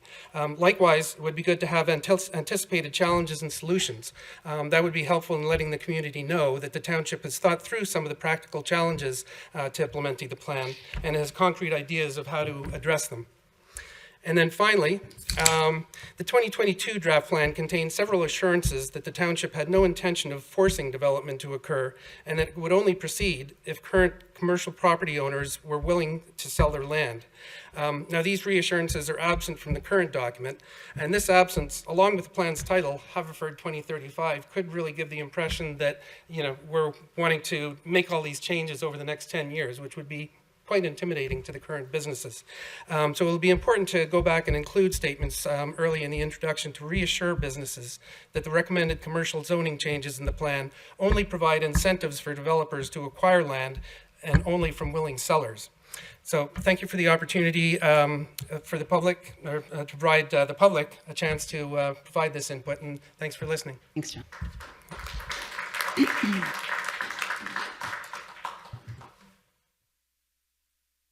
Evening. Good evening. My name is Chuck Reardon. I live at 748 Millbrook Lane in Haverford, right off of Haverford Road, and between that and Railroad Avenue. My family has been in that same house for 75 years. And I had the opportunity to spend 17 and a half years on the Planning Commission up until 2020. And I want to thank you all for your support of us during that period of time. One of the things that we had happen to us as a planning commission over all those years was we ended up taking certain communities where there was a density level that was much less than was specifically set out for an area, and those areas, people would come in, buy up a number of the houses, and then they'd put 4 or 5 houses where there used to be 2. And that was perfectly legal, and it was within the zoning of the area, and it's not a complaint. But we watched so many of those disappear. And we watched, and we put together the shopping center on Township Line Road, and we watched that change dramatically, and what effect it had on the township. And we watched a number of other things happen too. SEPTA has been difficult. When I was a boy, we had a station at Buck Lane, and we had a station at College Avenue. One was called Haverford College, one was called Buck Lane. They came in about 1960, and it was not SEPTA, it was the old Red Arrow lines, and they said, we'd like to put a station in the middle, and we guarantee you in perpetuity that we'll put stuff up so that you can go on the opposite side from Haverford of the tracks. You can go up to Buck Lane and up to College Avenue. They did that, but when SEPTA came in, they abandoned one of the roads, but one of the things. They have no right to. That was part of the stipulation that the township had to put it together. Similarly, when Haverford Road was enlarged from the old little road that way it was, which was a concrete little road, okay, they took every square inch of all the sides that they could take so that there is no more land that they can take. The county, the state, and the township did, and it was meant to be a 2-lane road with space off to the side and the types of things you're talking about. But it was a funny thing. One night, it was all just done into a 4-lane road. Okay, so that's not you all, but I've watched these things happen any number of times. What I'm asking you to consider is to look at things because of density. Right before I left the Planning Commission, we had the township, we had the people from the school district come over and said, we got a big problem. We got 221 more kids coming in the fall of 2002, and we don't have any room for them in the high school. And so, thank you very much for helping us out, all of you all, but we had to find a way to put an addition on the high school so we could take care of all those people. Okay? Now, you're talking about density changes and more people. We're building and changing out the elementary schools, and we don't have the middle school that we're probably going to need for 65 years. My family's been here, they said 675, but for 65 years, we had 46% of the kids in the township either going to parochial or private schools. Well, that number has dramatically changed. And the number of people who are Catholic in background have changed in the community. The retired Catholic people, because of the higher tax rates, have moved away. And so younger people are coming out of the city and bringing in their children. And so we're going to have more and more children in, and I'm not against it. I've voted for every single thing that I was allowed to vote for to help the schools out. But what I'm saying is that we need to look at this concept of density and say, can the schools support it? And you ought to talk to them a little bit before you get to the final vote to figure out whether that's going to happen. And beyond that, you know, my father bought our house, and he was a local pediatrician and took care of a lot of people in this township. And he paid less for that house than I pay annually now in taxes. Thank you so much.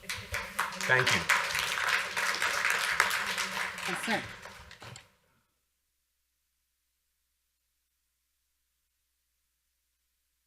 Good evening. My name is Brian Carroll. I live at 65 Meadows Lane. This is my first time coming to any of these meetings. I'm the least informed person in this room. I'm just listening to what's going on, and I'm struck by something that obviously is a concern that I have about the intersection of Haverford Avenue and Buck Lane. I've looked at the maps, I'm confused, and if I'm wrong, I apologize. But it looks like there's going to be high-density housing nearby, over Haverford Avenue, and there's going to be an increase in mixed use along Haverford Avenue at Buck Lane. I don't understand why this is happening. Traffic is already a nightmare. Mixed use, don't we have enough banks in the neighborhood? Don't we have enough Rite Aids, CVS's, McDonald's, Galifties? I just don't get why we're doing this. If there's some legal reason, I apologize, I'm unaware. But to add additional commercial activity in that area is going to make it a nightmare. We already have too much traffic. It's like the Indy 500 during rush hour, and they're not going to slow down. And if there's 3 lanes, it's going to be more dangerous. I don't care what your experts say. So I'm really baffled as to why this is going on. I can only speak to my neighborhood and what I see, and what I predict to have happen, given what I think is the plan, to me makes no sense. I'm going to say something else. High-density residential. What does that mean? Apartment buildings, condos? Is that for Villanova kids? Is that for Section 8? Is that for Section? I heard there was an effort to put Section 8 at the head nut maybe a year ago, right? And that was fought back. People, maybe I'm wrong. Okay, well, some assurance would be helpful. I don't know why we need dozens and dozens and dozens more people in that neighborhood. There already isn't enough parking. These are narrow streets. I walk my dog at Preston. That's the only green area for the very dense area already, and we're going to have residential. It doesn't make sense to me. I don't understand what the purpose is. To encourage people to walk? My neighbor over here gave us a statistic. Seniors, car ownership, We're not going to start walking to go get a gallon of milk. We're busy people, okay? We're going to get in our cars. We're suburbanites. This is not Philadelphia. I just don't get what's happening here. I'm sorry. And I'm a little bit concerned about, well, the zoning board's going to handle that. Well, let's see who's on the zoning board. I don't know what the makeup of it is, but I'm sure they're going to listen to you as the commissioners and try to maintain an independent approach. But institutionally, I'm sure they're going to give you maybe a little bit more leeway there about what your recommendations are. So I'm concerned that this isn't the final word, really. How tall, what the frontage is, whether it's going to be a Western motif or a medieval restaurant, whatever it is, I couldn't care less.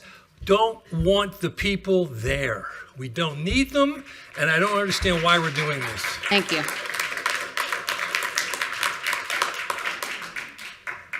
Moving on to the third row.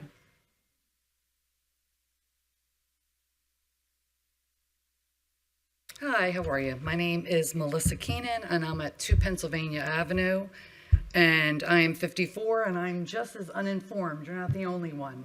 I'm just coming into the group.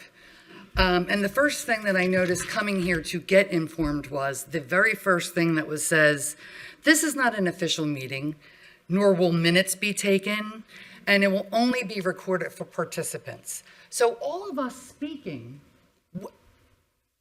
what does it mean? What does it matter? So I did do my due diligence before I came, and I went on and I printed the plan and I looked at the map and I read everything. I don't understand it fully, but shame on me for not seeing it before, I heard that there was this meeting. But when I did go online, now what I'm hearing is, okay, the plan is not right. The date was not right. The time to put the email, it's still not correct. There was a correction that was put out, a couple days ago? But as I printed, so all the stuff I printed is wrong. I need to go back for 2022 is what I'm being told to look at the map. So all of the things I am very much for. My daughter just bought a house. She's 27. She bought a house in Havertown. I want Havertown to stay the way that it is. I also want it to grow and to be usable and in a way, moving forward, however it will be. I don't know the words to say. I get that the old way is not always the best way. But I do know this. Somebody needs to provide you just skipped right over it. I learned nothing. Land versus zoning. Oh, let's just put a little words on the board. No, where are the definitions?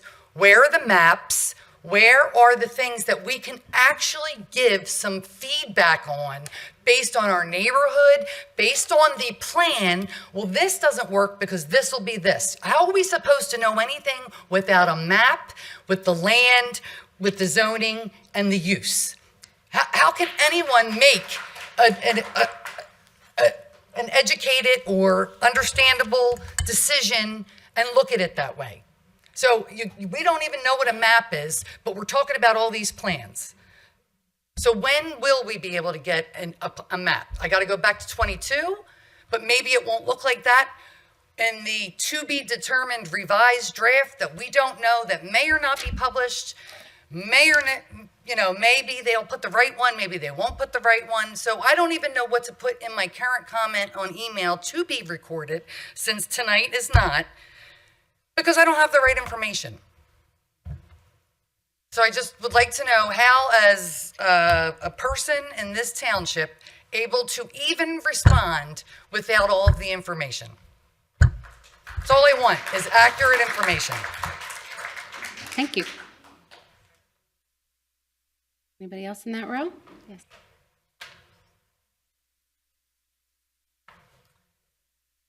Hello, my name is Anita Eng. I live at 164 Moreland Avenue in Coopertown neighborhood. I'm up here just to kind of reiterate some of the concerns around increased traffic in the Brentford and Coopertown area. I am an avid walker and a biker, and I think it would be great if we could have more ability to do that in those areas. And I am concerned that anything that might encourage increased density in that area will increase the traffic and will make it even less safe for our bikers and for our walkers. So I know that you said that you're just in Brentford, that a lot of the what looks like rezoning is just bringing things up to date with how they're already being used. However, the change that I see that is a real change is the piece of land that is on Buck Lane next to Cobbs Creek and the SEPTA station.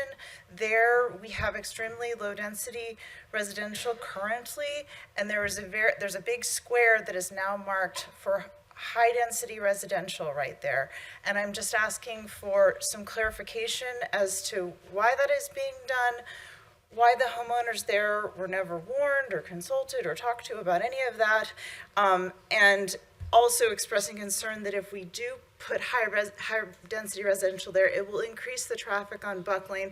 It'll increase the traffic on Buck Lane and Haverford Road intersection, which is already an extremely dangerous intersection. You've heard lots of people talking about it already. You all know this. I've personally almost been hit by cars multiple times there in broad daylight, following all the traffic rules, because even though people say that they don't see evidence for people wanting to walk, I would beg to differ with that. I think those motorists are simply not seeing the walkers who are in fact right there, because that has been my personal experience. What I do see in Coopertown neighborhood is I'm in the little part of the neighborhood where, because of the design of the streets, we don't have a lot of through traffic. We have nice sidewalks. What you do see in our community is you see people walking everywhere. You see little kids and grown-ups and senior citizens biking and walking everywhere in our streets 24/7. I can go out on a walk at 11 p.m. and say hello to 5 of my neighbors who are also walking out there at 11 p.m. because it is safe. So it's one of those things that if you build it, they will come, right? Like if the streets are made safe for walkers and bikers, you'll see more walkers and bikers. It's not that we don't want to. We love that our kids can bike around our neighborhood and get themselves to practice at Coopertown Field. But if they have their practice at Polo Field, they can't take themselves there because they have to go through that intersection of Haverford and Buck, and it's extremely dangerous. Whereas if that was made safer, then I could at least maybe start to think about higher density there. But until the roads are made safer there, I just don't think that increasing density is in anyone's best interest. The other concern about the potential development in that piece of land that is on Buck Lane right next to the SEPTA station is that is right next to Cobbs Creek. And in terms of stormwater management, putting more non-permeable surfaces right there is a really bad idea, unless you like flash flooding. If you like flash flooding, go for it. But I personally know the people that live on those properties there where that rezoning would have happened, their sump pumps run 24/7. I kid you not, 24/7. Their sump pump is going because all the water from Coopertown, it all goes down there, drains into Cobbs Creek, and it's all the time, even during the drought, this is going on. So putting a non-permeable surface there is just going to exacerbate any kind of stormwater management issues we have. So again, thank you for listening to me, and I would just, ask for more clarification as to like what that change is about, and just express concern about what we'll do to traffic and public safety. Thank you. Anybody else in that row? Okay, the next row.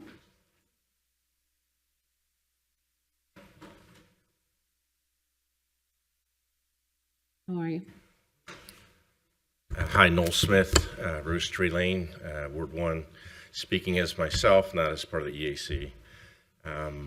First of all, thanks. The report was really easy to follow and read, well organized, and I wanted to just highlight the things that I took out of it that I support, that I like, and they were all mentioned here tonight, so it's going to be somewhat repetitive, but the things you have in there around stormwater management, really important, the tree canopy, really important, and thanks for those. And I know I'm an avid walker and biker as well. That's my primary way of getting around the township on better weather. And I will say it's not always safe, though I do know how to navigate the township now.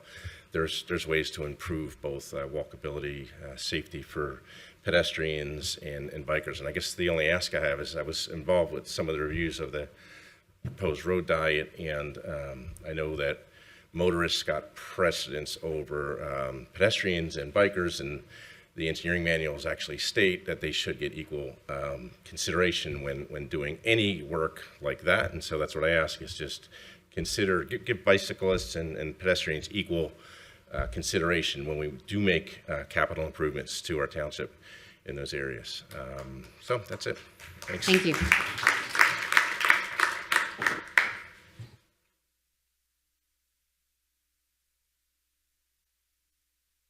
Hi, Joy Baxter, 1713 Sue Ellen Drive. I'm also speaking as myself, not the EAC. I was very pleased with the comprehensive plan. I was not reading the one at 2022 or the ones previous, but I think those comments that people brought up were really insightful. One of the things that I just wanted to point out, this is the National Association of Realtors said 79% of respondents to their survey said they would pay more for a home in a walkable community, and 90% of young adults surveyed said they would. So luckily we live in a community that we don't have to worry about people wanting to live here, but people will want to live here more if we have a good walkable and bikeable community. I personally would have liked to be able to take my kids to the park, not by car, you know, and so there's a lot of opportunities there, and I just want to encourage that we continue, like as the plan says, to prioritize those, even though I still do use my car, you know, to put in both. Thank you. Thank you. Anybody else in that row? Sir.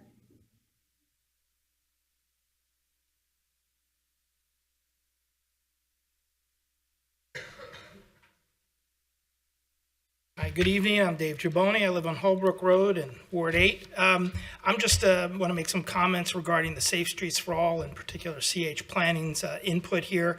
I think you've hired them to the tune of $250,000 to present a solution for a problem that simply does not exist. When you take out Township Line Road, Westchester Pike, and 476, you've eliminated the so-called incidents to almost nothing. And yet you're willing to invest this, and we don't know how much CH Planning is getting as some sort of evergreen payments. But it also looks like nobody's got any skin in the game. There's no indication that there's any kind of situation for well, we'll give it 2 years. If it doesn't work, we're going to take out these raised crosswalks or serpentined streets. Nothing, absolutely nothing. Like the stupid plastic bag ban, which was based on half lies, half truths and lies, outright lies, at a great convenience to this township and its residents. Judy, thank you. You know, you have absolutely no rationale for doing it, number one. Number two, you have no way to say, oh, it's not working, stop it. Or it is working, and here's how. Do you? No, you don't. But we understand what you're all waiting for. You're waiting for the time when you're going to put in speed cameras and red light cameras and start cashing in and writing the tickets and getting the chief and his troops to start writing the tickets to the benefit, the financial benefit of the township. I'm glad you enjoy that. Also, I'm really concerned about CH Planning. This is a seriously woke organization, and I hope in our new environment we can get rid of these organizations, but this is from their own website. Equity must be part of a plan. A disproportionate burden of traffic-related deaths and serious injuries are in communities of color, low-income households, among older adults, young people, people with disabilities, and people with limited English proficiency. What a load of nonsense. And yet you're hiring them to do this. How much, more than the $250,000 you've already paid are you going to pay them? I'd really ask that you focus your comments on the comprehensive plan at this point. And is not Safe Streets for All part of that? It is part of it, but That's what I'm commenting on. And you need to hear this because it's badly flawed. And we're paying for it. You're raising our taxes, but wasting please focus on the plan, sir. Thank you. There's no notes, so I mean, no one's taking any notes. It's not an official meeting. Thank you. Let's move on. Does anybody else have anything to say? Let's move on to the next. Let's move on to the next. Next row, anybody? Next row after that? Anybody else on the left-hand side here? I'm sorry, okay. I'm seeing somebody on, okay. Ms. Baruco. Hi, I'm Susanna Baruco, and I'm the chair of the Historical Commission, but I'm not representing the Historical Commission, but I am addressing the historic preservation goal. And I want to say first that Jamie has been great. This plan, I haven't prepared my remarks tonight. I apologize. I haven't done my homework as I should, but this plan, it's just so much easier to read. It looks better. It's more organized. I understand that there are things that could be improved, and I appreciate everything that everybody has said in that regard this evening. And my comments are brief. I'll send additional comments via email just on some of the language and concepts that might use some clarification, I think. But the goal of the Historic Preservation Plan on the first page, work to preserve locally significant historic buildings and promote suitable adaptive reuses within these buildings. I think that's great. I'm very much, as everybody knows, I was in favor of finding an adaptive reuse for the Brookline School. So I'm really in favor of preservation. I support what was said about preserving the Oakmont and Brookline Town Center areas. That is preservation and should be included in this section. But what I wanted to say was it should really not just be about adaptive reuse. It should be about what people have talked about, which is preserving character, because that is historic preservation, is preserving the character.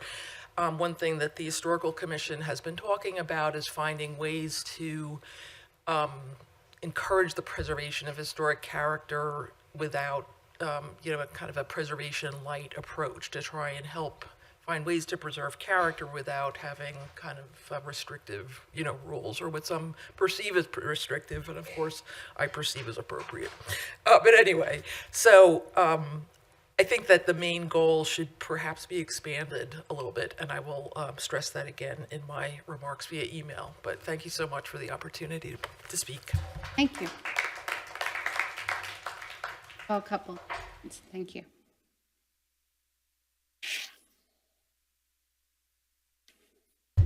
Hi, my name is Grace Rogers, and I'm a resident on Cherry Lane near the Ardmore Junction SEPTA station.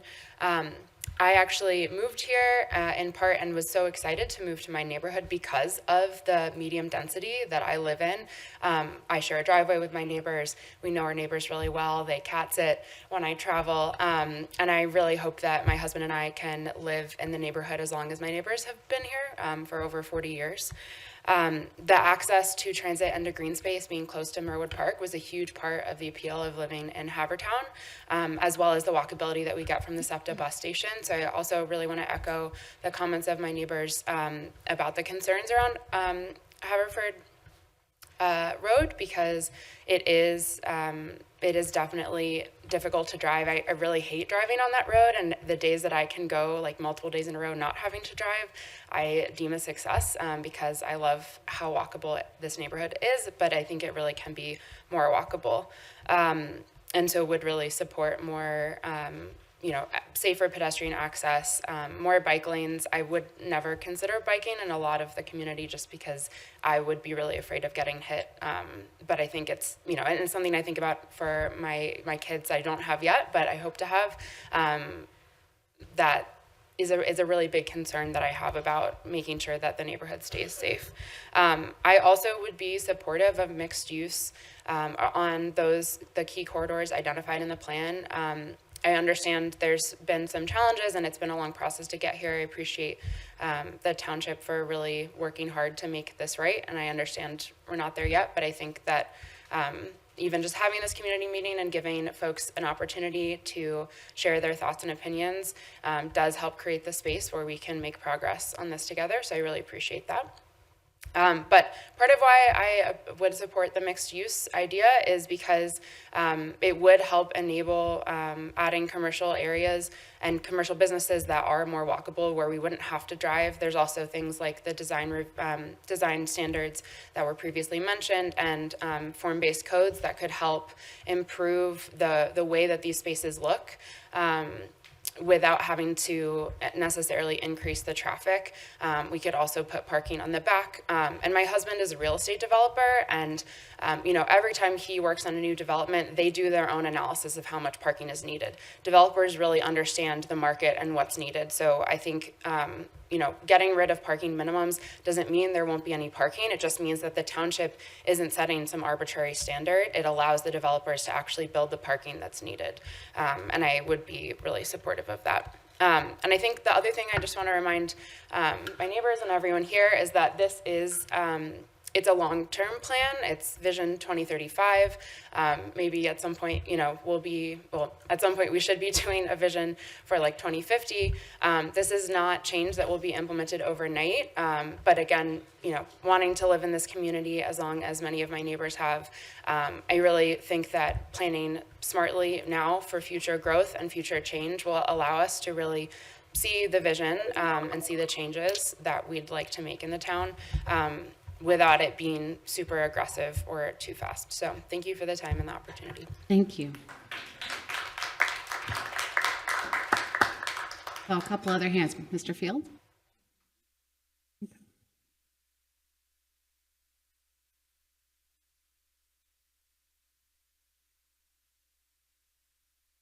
Hi, I'm Lauren Trainer. I live at 2940 Haverford Road.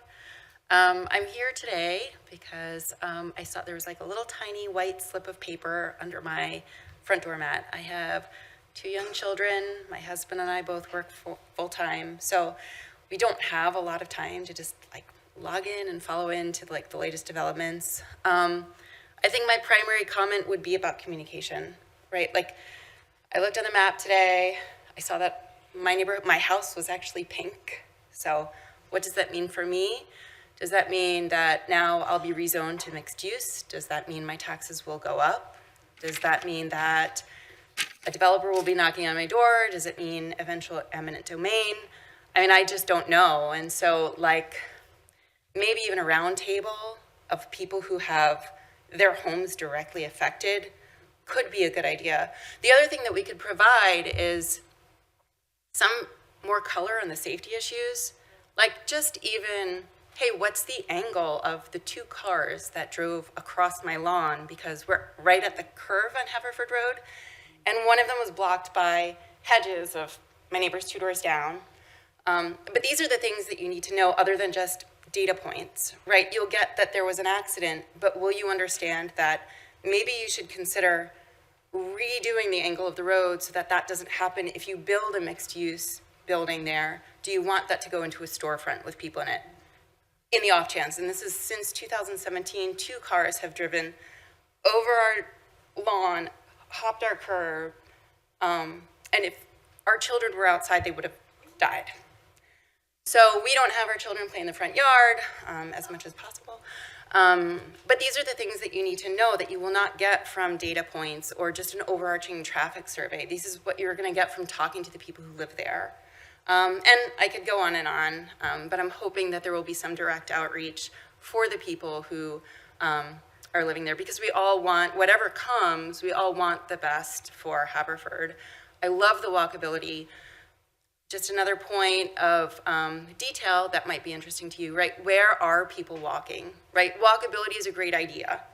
I think everybody is on board with the benefits of walking for the community and individuals, but it's not just walkability as an overarching concept. We're walking to Merwood Park. We have 2 young children. We're walking to Ardmore Library. We're walking on Hathaway Lane for exercise and just to get some fresh air at the end of a crazy day. But that's different from somebody else who might be walking somewhere else for a different purpose. And that's really important as you plan. If you're looking for grocery stores, a number of people have mentioned, it's not really reasonable to expect people to go walk to an Acme. I mean, I used to live in Brooklyn and I did that, but then I started ordering my groceries because it was untenable. But you know, there are people who walk for different purposes. And in that planning, you need to know those things, and you can only do that by really reaching out to the people who would be walking to these places. So that's my 2 cents. Thank you.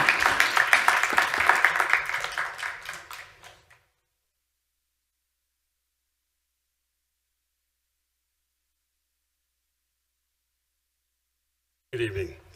Jay Field, 144 Fawn Lane, Haverford. Just want to start out by saying I love Haverford. We've been here for 30 plus years in the same house. Kids went through the school district, played sports. So I have a great love for Haverford. That being said, my first and main concern is Haverford Road. So in that 30 years, I have seen a plethora of accidents, and I can't count how many near-miss accidents actually occurred. And just today, I had the trifecta of having a FedEx, UPS, and Amazon all on the same road of Haverford Road, coming home from work today. And I can't see how adding additional buildings on Haverford Road or with the road diet is going to make things better. Also, cars will also deviate off of Haverford Road, and they'll go to the side roads and make those more congested and more unsafe. The Rugby roads, Railroad Avenue, all the surrounding roads. We also have to take into consideration Bryn Mawr Hospital and all the side medical buildings provide a large amount of employees. And they're on that road. They're on either that road, Montgomery, or Lancaster Avenue to get to point A, to get to point B. So Bryn Mawr Hospital, to my knowledge, is not going anywhere. So I think that really needs to be taken into consideration that at morning rush hour and at 5 o'clock at night, that is a really congested road. My last statement is, I've kind of read through, not the entire, but sorts, and I'm just curious, how is this going to be paid for? So is this state grants, federal grants, or are taxes going to go up? Thank you very much.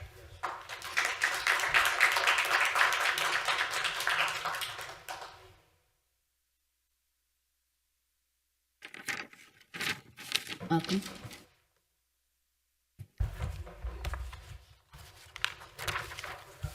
Hi, I'm Lynn Elliott, 704 Polo Road.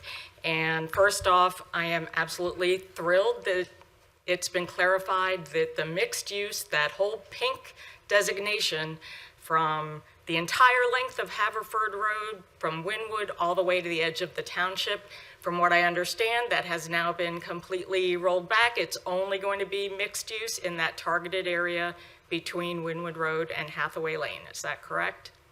All those other pink mixed use designations won't apply any longer, right? Okay, great. Thank you. I'm thrilled. That was part of what I was going to talk about tonight, so yay. A little bit off that agenda. The other thing I was going to mention was that I think we should be going back to the 2022 future land use map, because that's the only one that went through the actual planning commission process. And I have to agree, this should be going through the planning commission with all of the steps involved of everybody putting in their input, just like the lady who's on Haverford Road talking about this circle. That's what the planning commission is for, to have everybody be able to speak. And I think we had, whatever it was, 10 meetings. I think I was only at 2 of them back in 2022. But that's what's really needed when you're going to try to put forth a professional plan that's going to last for 10 years. But I do specifically want to put on the record, and this is the graphic that I emailed everybody, but this is a blown up version of it. And this is on the left, the future land use map from the 2022 comprehensive plan, draft comprehensive plan. And this is the one from 2025. So you're telling me all the pink that's up there is now going away. But I want to point out that in the 2022 map, this purple, way up at the top, at the edge of the township, Landover Road between Polo and County Line off of Haverford Road, that purple zone, there is a misconception that that is commercial use. That is not a commercial zone. And in the current map that was put up of current land use, that's not accurate. It shows it as a commercial zone. It is not a commercial zone. It is an office zone. And I do hope, I know you want to collapse these land use designations, but really zoning follows specifically whatever the land use is. And if the land use shows that as commercial, the zoning is going to apply all of those commercial type of I guess, logistics around that, sorry, I can't think of the right word, around what is for a commercial property as opposed to an office property. So this is the third piece of what I wanted to come here to talk about, which is specifically the office zone. And I forgot my reading glasses, sorry. The current professional office zone between Polo Road and County Line is proposed to now allow commercial uses as well. Has anyone done a survey of the doctors, dentists, physical therapists, and other medical professionals who now lease space in these buildings to ask them how they feel about sharing space with commercial uses?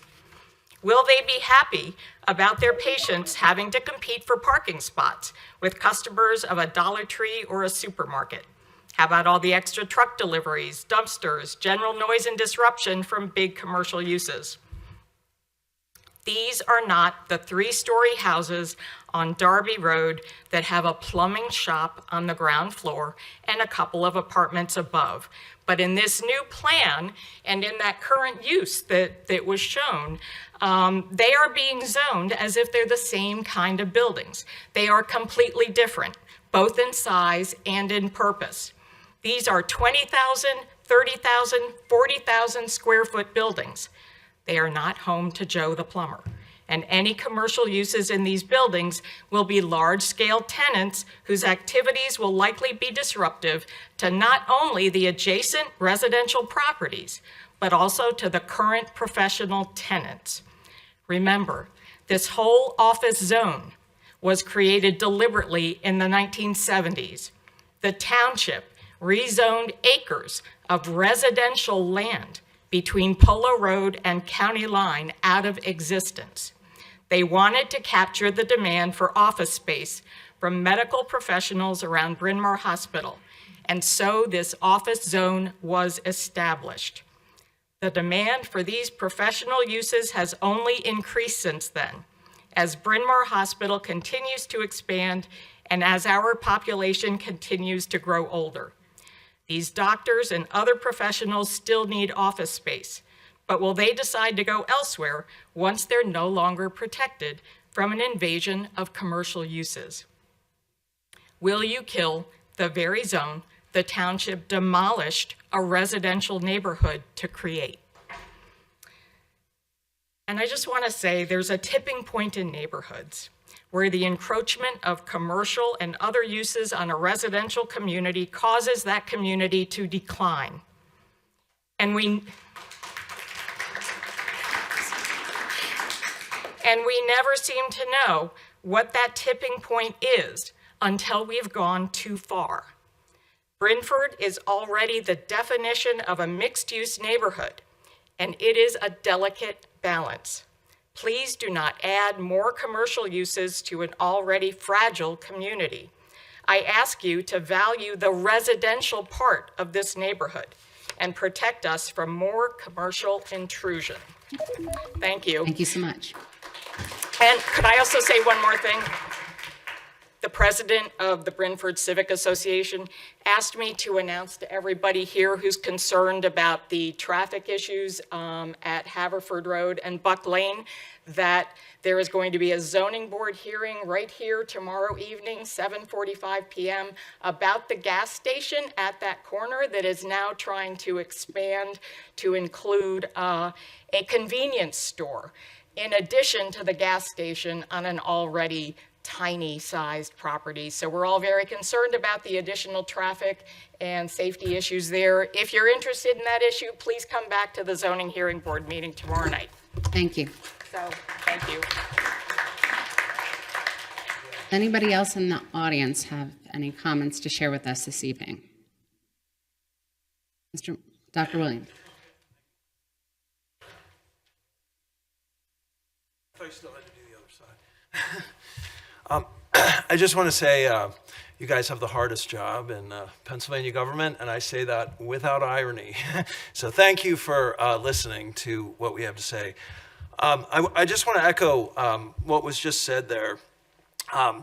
You know, Brentford is a neighborhood that is incredibly historic. I live on a road, Panmure Road, which is, I think, one of the oldest roads in the township, has incredible architecture on one block. On the other block, there are none of the houses that are left that were originally built there because of the encroachment of institutional use. The block is now entirely owned by the Haverford School and the Haverford College. Now, we have nothing against them, but it's a fact. We have a very delicate balance in the neighborhood. Now, you guys are doing a great job with the Brentford traffic study. Very much appreciate that. I think that will really help the neighborhood. But the draft of the comprehensive plan, as was outlined in December, really was concerning because of the increased high density and the commercial use. I've communicated my specific concerns with the properties at 731 Old Buck Lane and 746 Panmure Road.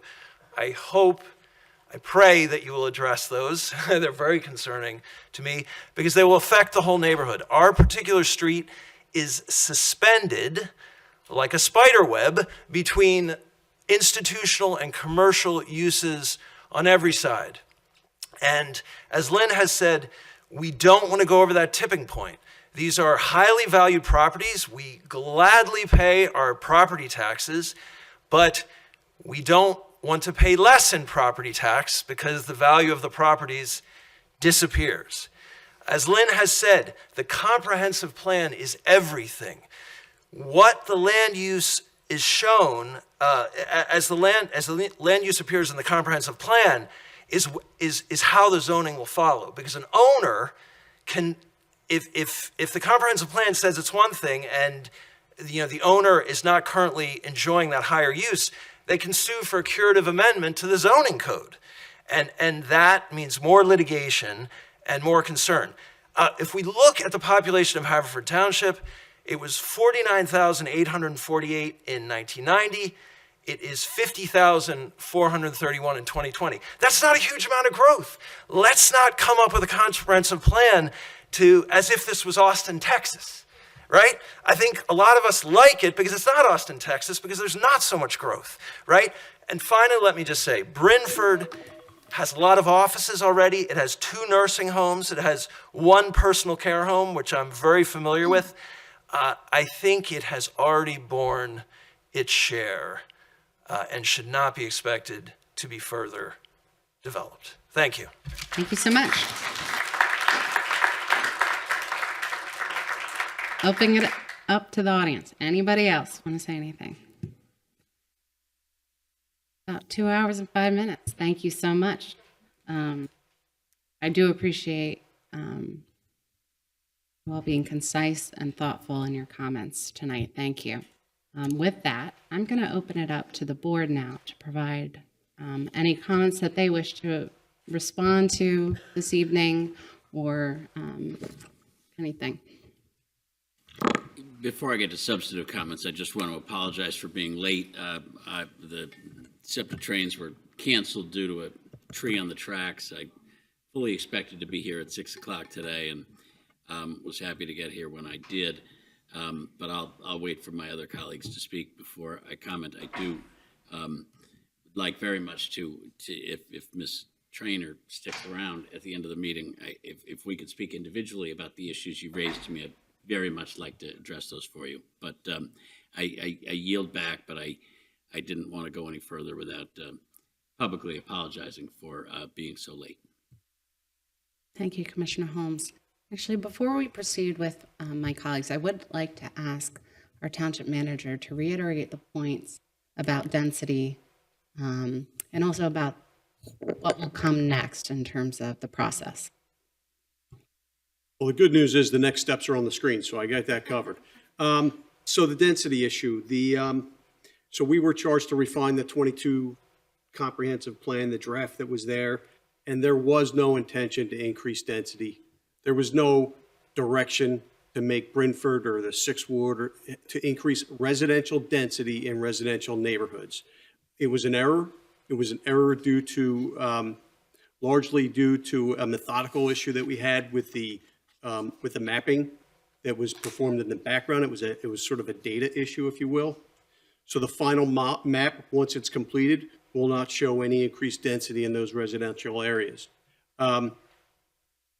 We did propose some mixed use in some of the commercial areas that should have mirrored pretty much what was in the 2022 map.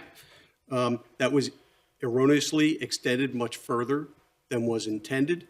And so those areas that we're talking about with mixed use are going to be drawn way back in. That includes portions of Brookline Boulevard, portions of Haverford Road. So again, that was an error as well. So, and I'm just going to continue talking. Somebody had asked, why are we having this meeting if it's all wrong? And the idea here is to address it head on, explain what happened, hear your comments in addition to what we've already heard, and incorporate them the best of our ability into the next draft of the plan, which once we get all these comments, we'll have this ability to accept written comments via email or in person. You can drop your written comments off, and we'll get back to work on drafting the next draft of the comprehensive plan.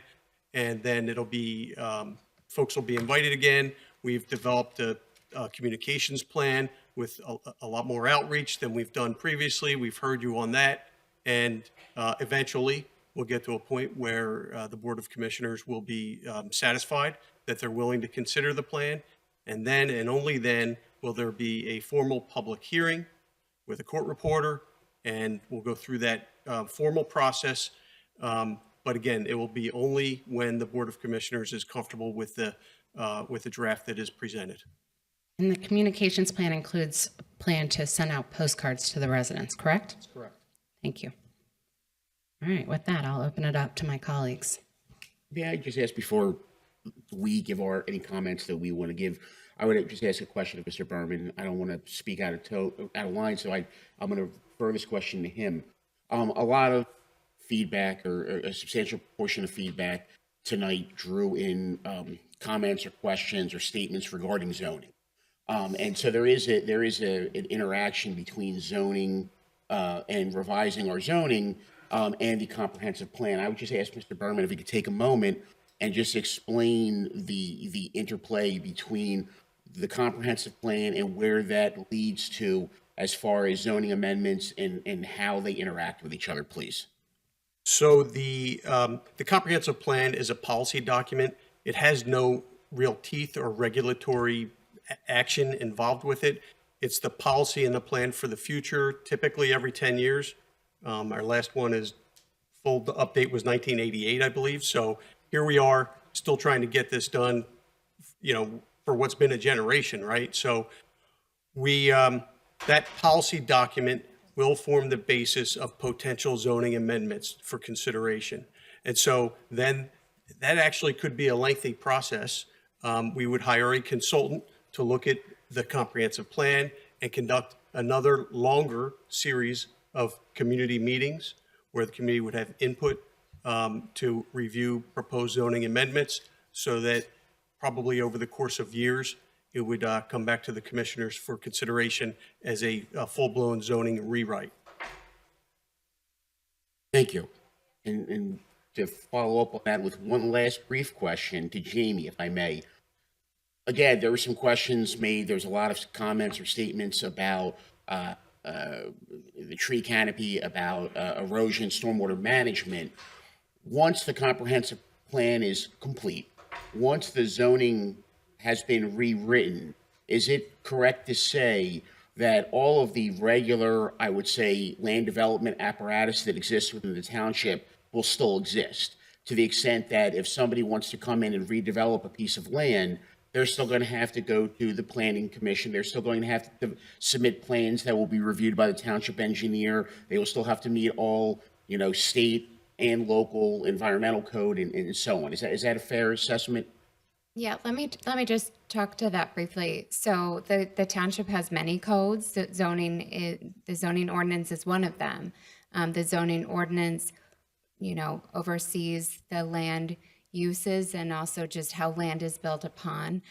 The subdivision and land development ordinance also has code and regulation over development as well.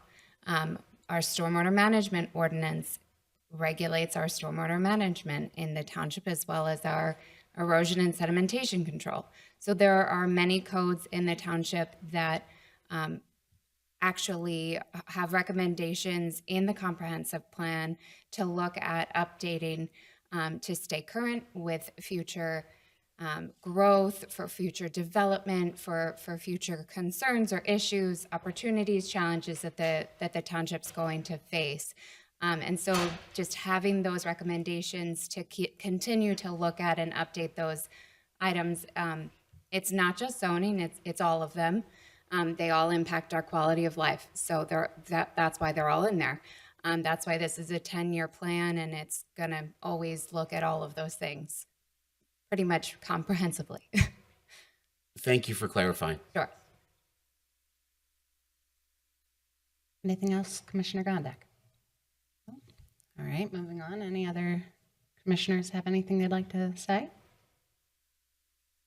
Just a follow-up. Mr. Reardon's left, but he had concerns about the school district and the impact of students with the population increase. The school district does review the comprehensive plan before we enact it. They send us their comments, so it is something where there is feedback, and that'll be looked at before any plan is voted on. Thank you, Commissioner Hart. Anybody else? Madam President? Commissioner Holmes? Yeah, I just, I missed a number of the comments, but I pledge to watch the meeting part that I missed. It will be, as I understand, rebroadcast and available for posterity on our YouTube channel. Mr. Berman, am I correct about that? Yes, Commissioner. And I did hear a couple times, a couple people talk about the nature of this meeting. Was it an official meeting? Was it not an official meeting? And if I'm repeating what our president said, I apologize, but it's worth repeating. An official meeting for us is a meeting where we take action that ultimately binds us or binds the township. We pass proclamations, resolutions, we pass ordinances. Our work meetings are official meetings in that we have scheduled them, but they are not meetings where we invite public input at those meetings, but we otherwise get, input from our fellow commissioners or from people who we invite to the meeting to discuss, certain ordinances or projects that we're considering. But it would be wrong to say that this meeting is not official, in that the purpose of this meeting is to invite public comment. Not taking minutes means we don't have somebody transcribing this, but this meeting will exist virtually for us and is a resource for all of us to review and re-review the comments that people make. And anybody who's watched any of our meetings in the past, with the exception of the occasional meeting that brings up a really incendiary issue, you will never see 2 hours and 10 minutes of steady, consistent, very important input from constituents. If it was 4 minutes apiece, you folks, should realize that, 30 to 40 of you spoke tonight and spoke on these issues. That may not be official, as the Pennsylvania Code defines our official meetings as Board of Commissioners who take actions at official meetings. But it's as official and as important for our township as any meeting we have. So please don't misinterpret the notion that this is not an official meeting with any denigration of its importance. And more important, the preservation for us and for all of you to review anytime you want comments that you all made tonight at this meeting. There are, I am no longer the president of this board, but I was the president of this board in December of 2024 when this comprehensive plan went out. It contained mistakes, and that falls on me. And I accept full responsibility for the fact that this comprehensive plan, which I should have studied significantly more than I did, went out as it did.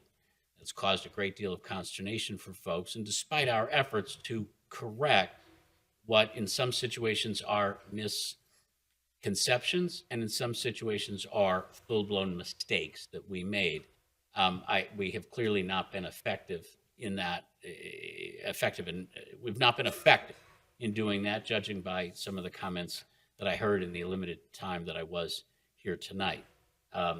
So I assure everybody that the mistakes that we've noted are being corrected.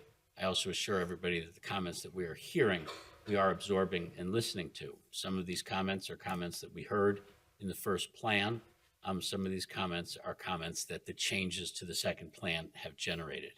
I won't speak on all the other wards, but specifically with the 6th ward, the 6th ward did have 2 of the major ingredients that have caused the greatest amount of consternation, as far as I can tell, from constituents, and that is this designation of significant areas of the 6th ward as high density, and also the designation of what were residential areas into mixed use residential/commercial areas.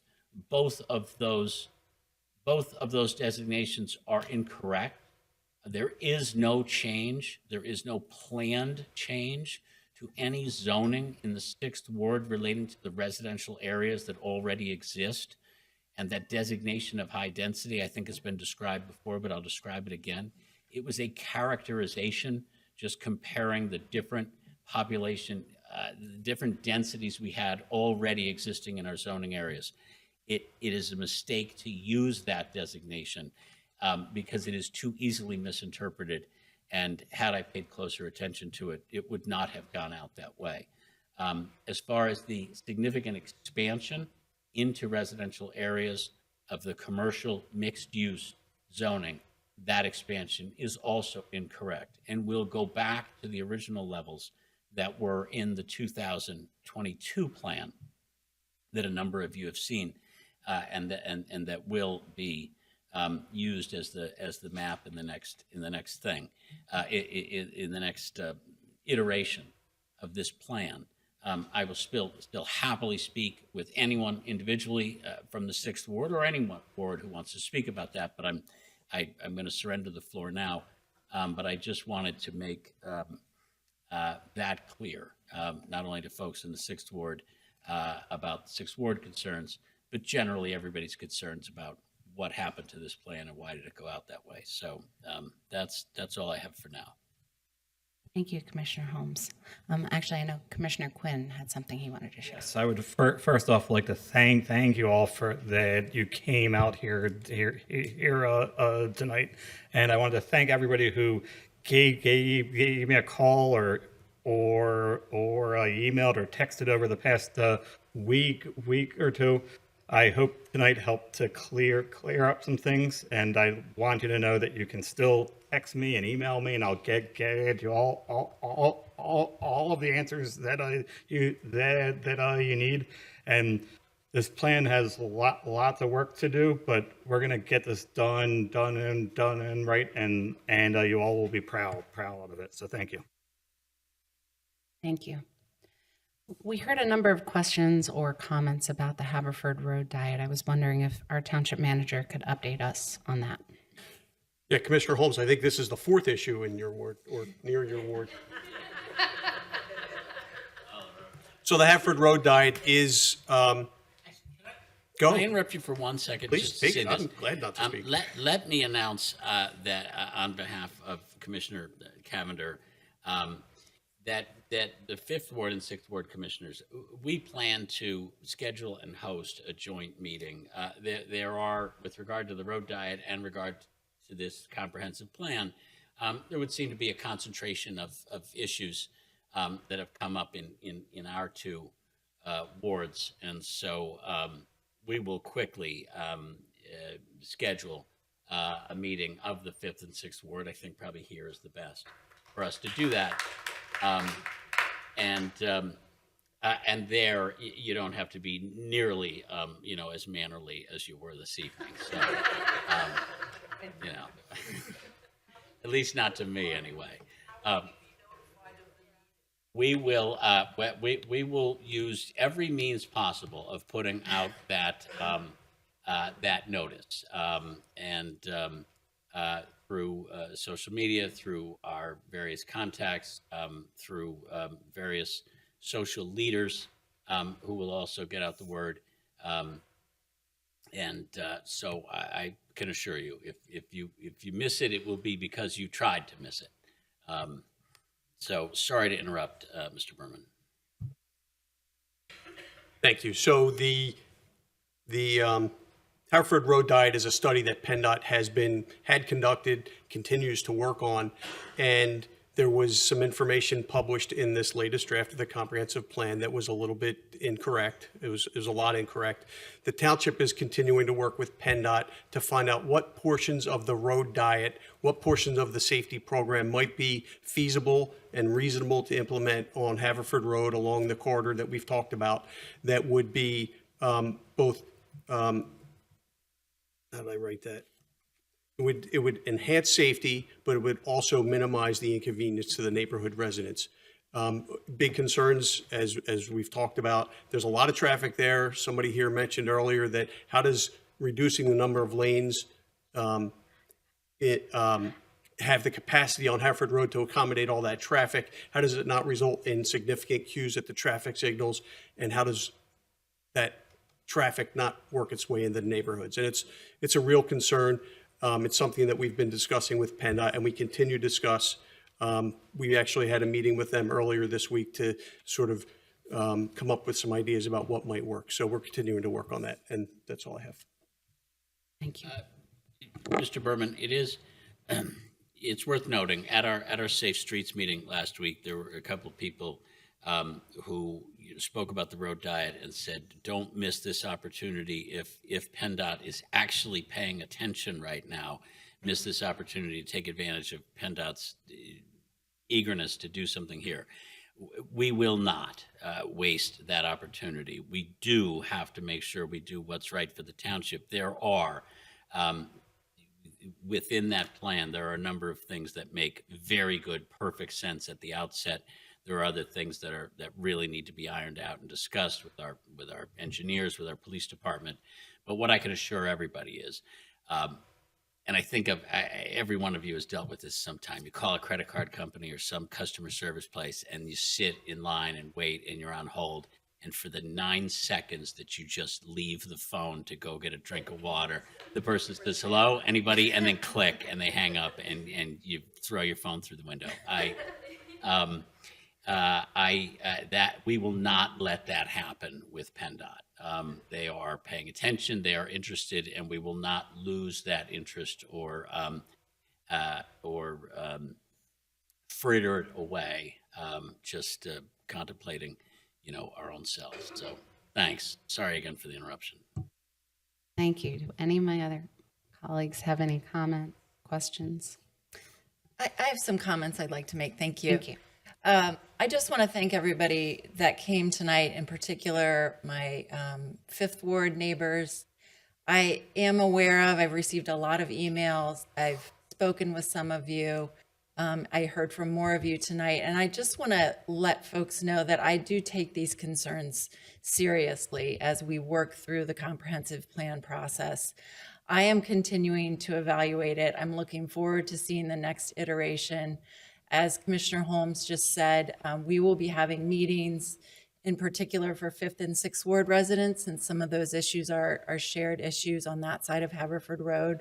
And I hope to be able to connect with you more directly then. I will stick around after the meeting so we can also talk for a few minutes if you would like. I also, I just want to take a moment to thank Jamie Jelosian and Dave Berman for their, not only all the work, but their diligence, persistence, patience as we work through this document, even on a a smooth sailing course. I think this is a huge undertaking, and we are going to be a better township for it. So thank you for that work. And it is important.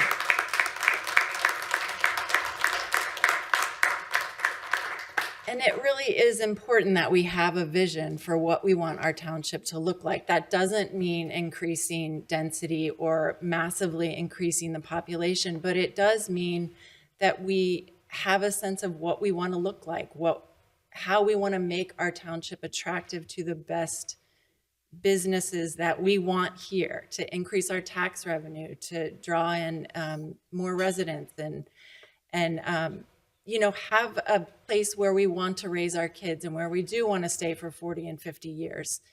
And so those are all really good goals and things that are important to me, and I think to all of us up here. I would like to see more detail on some of the things that we've gone through, maybe some overlays for what we're looking at on some of those sections of Haverford Road. I really appreciate the comments people have made on a design review board, having some, I think it's called form-based zoning, when you have a sense of what you want things to look like in different areas.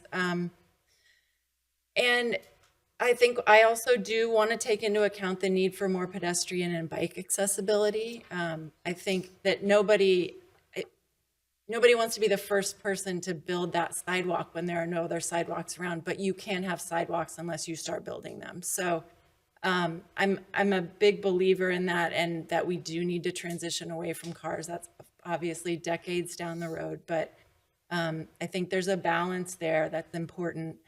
And I also think preserving the historic character of our neighborhoods is really important. And I hear all of the comments on that, and I appreciate all the insights.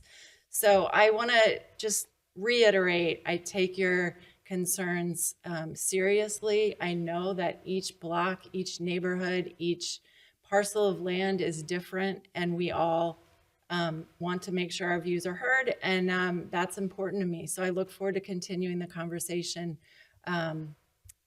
as we move down the road and get through this process. So thank you. Thank you, Commissioner Cavender. Anybody else? Ms. President? Yes, Commissioner Forster-Grubb. Thank you. I'd like to say thank you to everyone who is here. You took the time in an evening on a cold January day to come here and share your views about the township. And I also want to thank everyone who's watching on the cable channel. There are quite a few people who actually watch our meetings afterward. So I thank you for watching now, or maybe in the future, because it's important. The Haverford 2035 project is important because it's going to set our goals for what we want to be as a township. It's looking at the township from a 30,000-foot perspective. It's like we're up in an airplane looking down at our township, and we're sort of dreaming about what we could be as a township, how we can grow, how we can still remain the great Haverford Township, founded in the 1600s. We have the Grange Estate, where George Washington slept. We have Nider Hall. We have all these wonderful institutions, and very soon we will have our renovated and expanded library. Haverford Township is the place to live. And on January 23rd in 2025, the Philly Inquirer had an article, and the headline was, "We're one of the nation's hottest markets." The hottest market.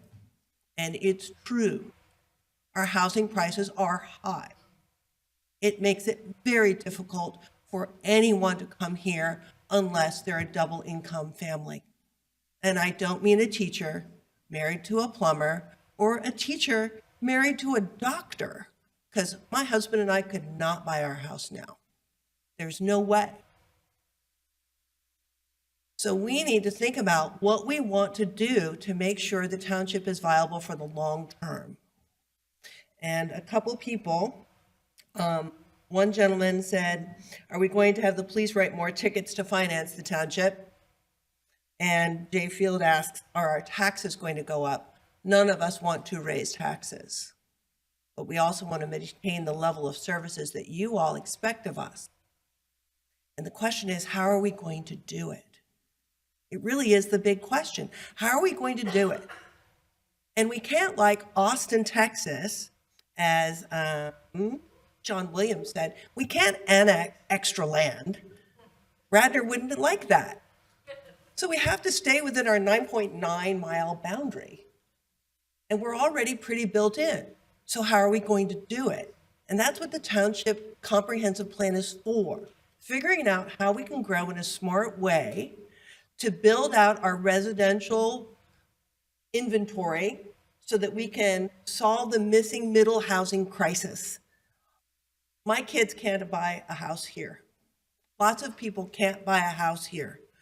Senior citizens can't find places to live. They want to sell their big old house, 3-story house or 2-story house. It's too big for them, but there's no place for them to live. So they're going to move away from their friends. I just got back from a memorial from my husband's mother, who died at 96, God bless her, in Cincinnati, and she lived in her 3-story bedroom. I think it had 7 bedrooms. It was huge. She stayed there till she died because she didn't want to live because there was no place for her to go. And I think everyone in our aging township should have housing options within the township. And we don't have those right now. We just don't. And because we don't, we're not building out our residential tax base. So the only way to ease residential tax burden is to have more commercial development or to have more housing units. So how are we going to thread this needle? And I see our comp plan as threading a needle so that we don't have to burden you with tax hikes. We don't want to do that.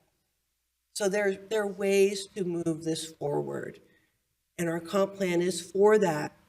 And it's not just for adding for smart growth, it's also for preserving our historic resources and our historic neighborhoods and the character of those. There was a planning commission meeting about a development going on in Ward 2. Developers coming in and they want to subdivide 2 parcels into 4. They're following the zoning code. It's going to happen. But what it looks like, we can't control. And that's why I'm very interested and excited about the opportunity that this comp plan gives us to rewrite our code so we can control what building looks like and how buildings relate to other buildings. So we have a beautiful township. So people want to come here. And I really trust you to help us in that process. And we listen and we take lots of notes. And I just want us to echo what Jane Hall says, that it's time to really do this right. And I want to echo what Grace Rogers says, that no change is implemented overnight. It's not implemented overnight. It takes place over time. And we have the time to do this. So thank you all for coming.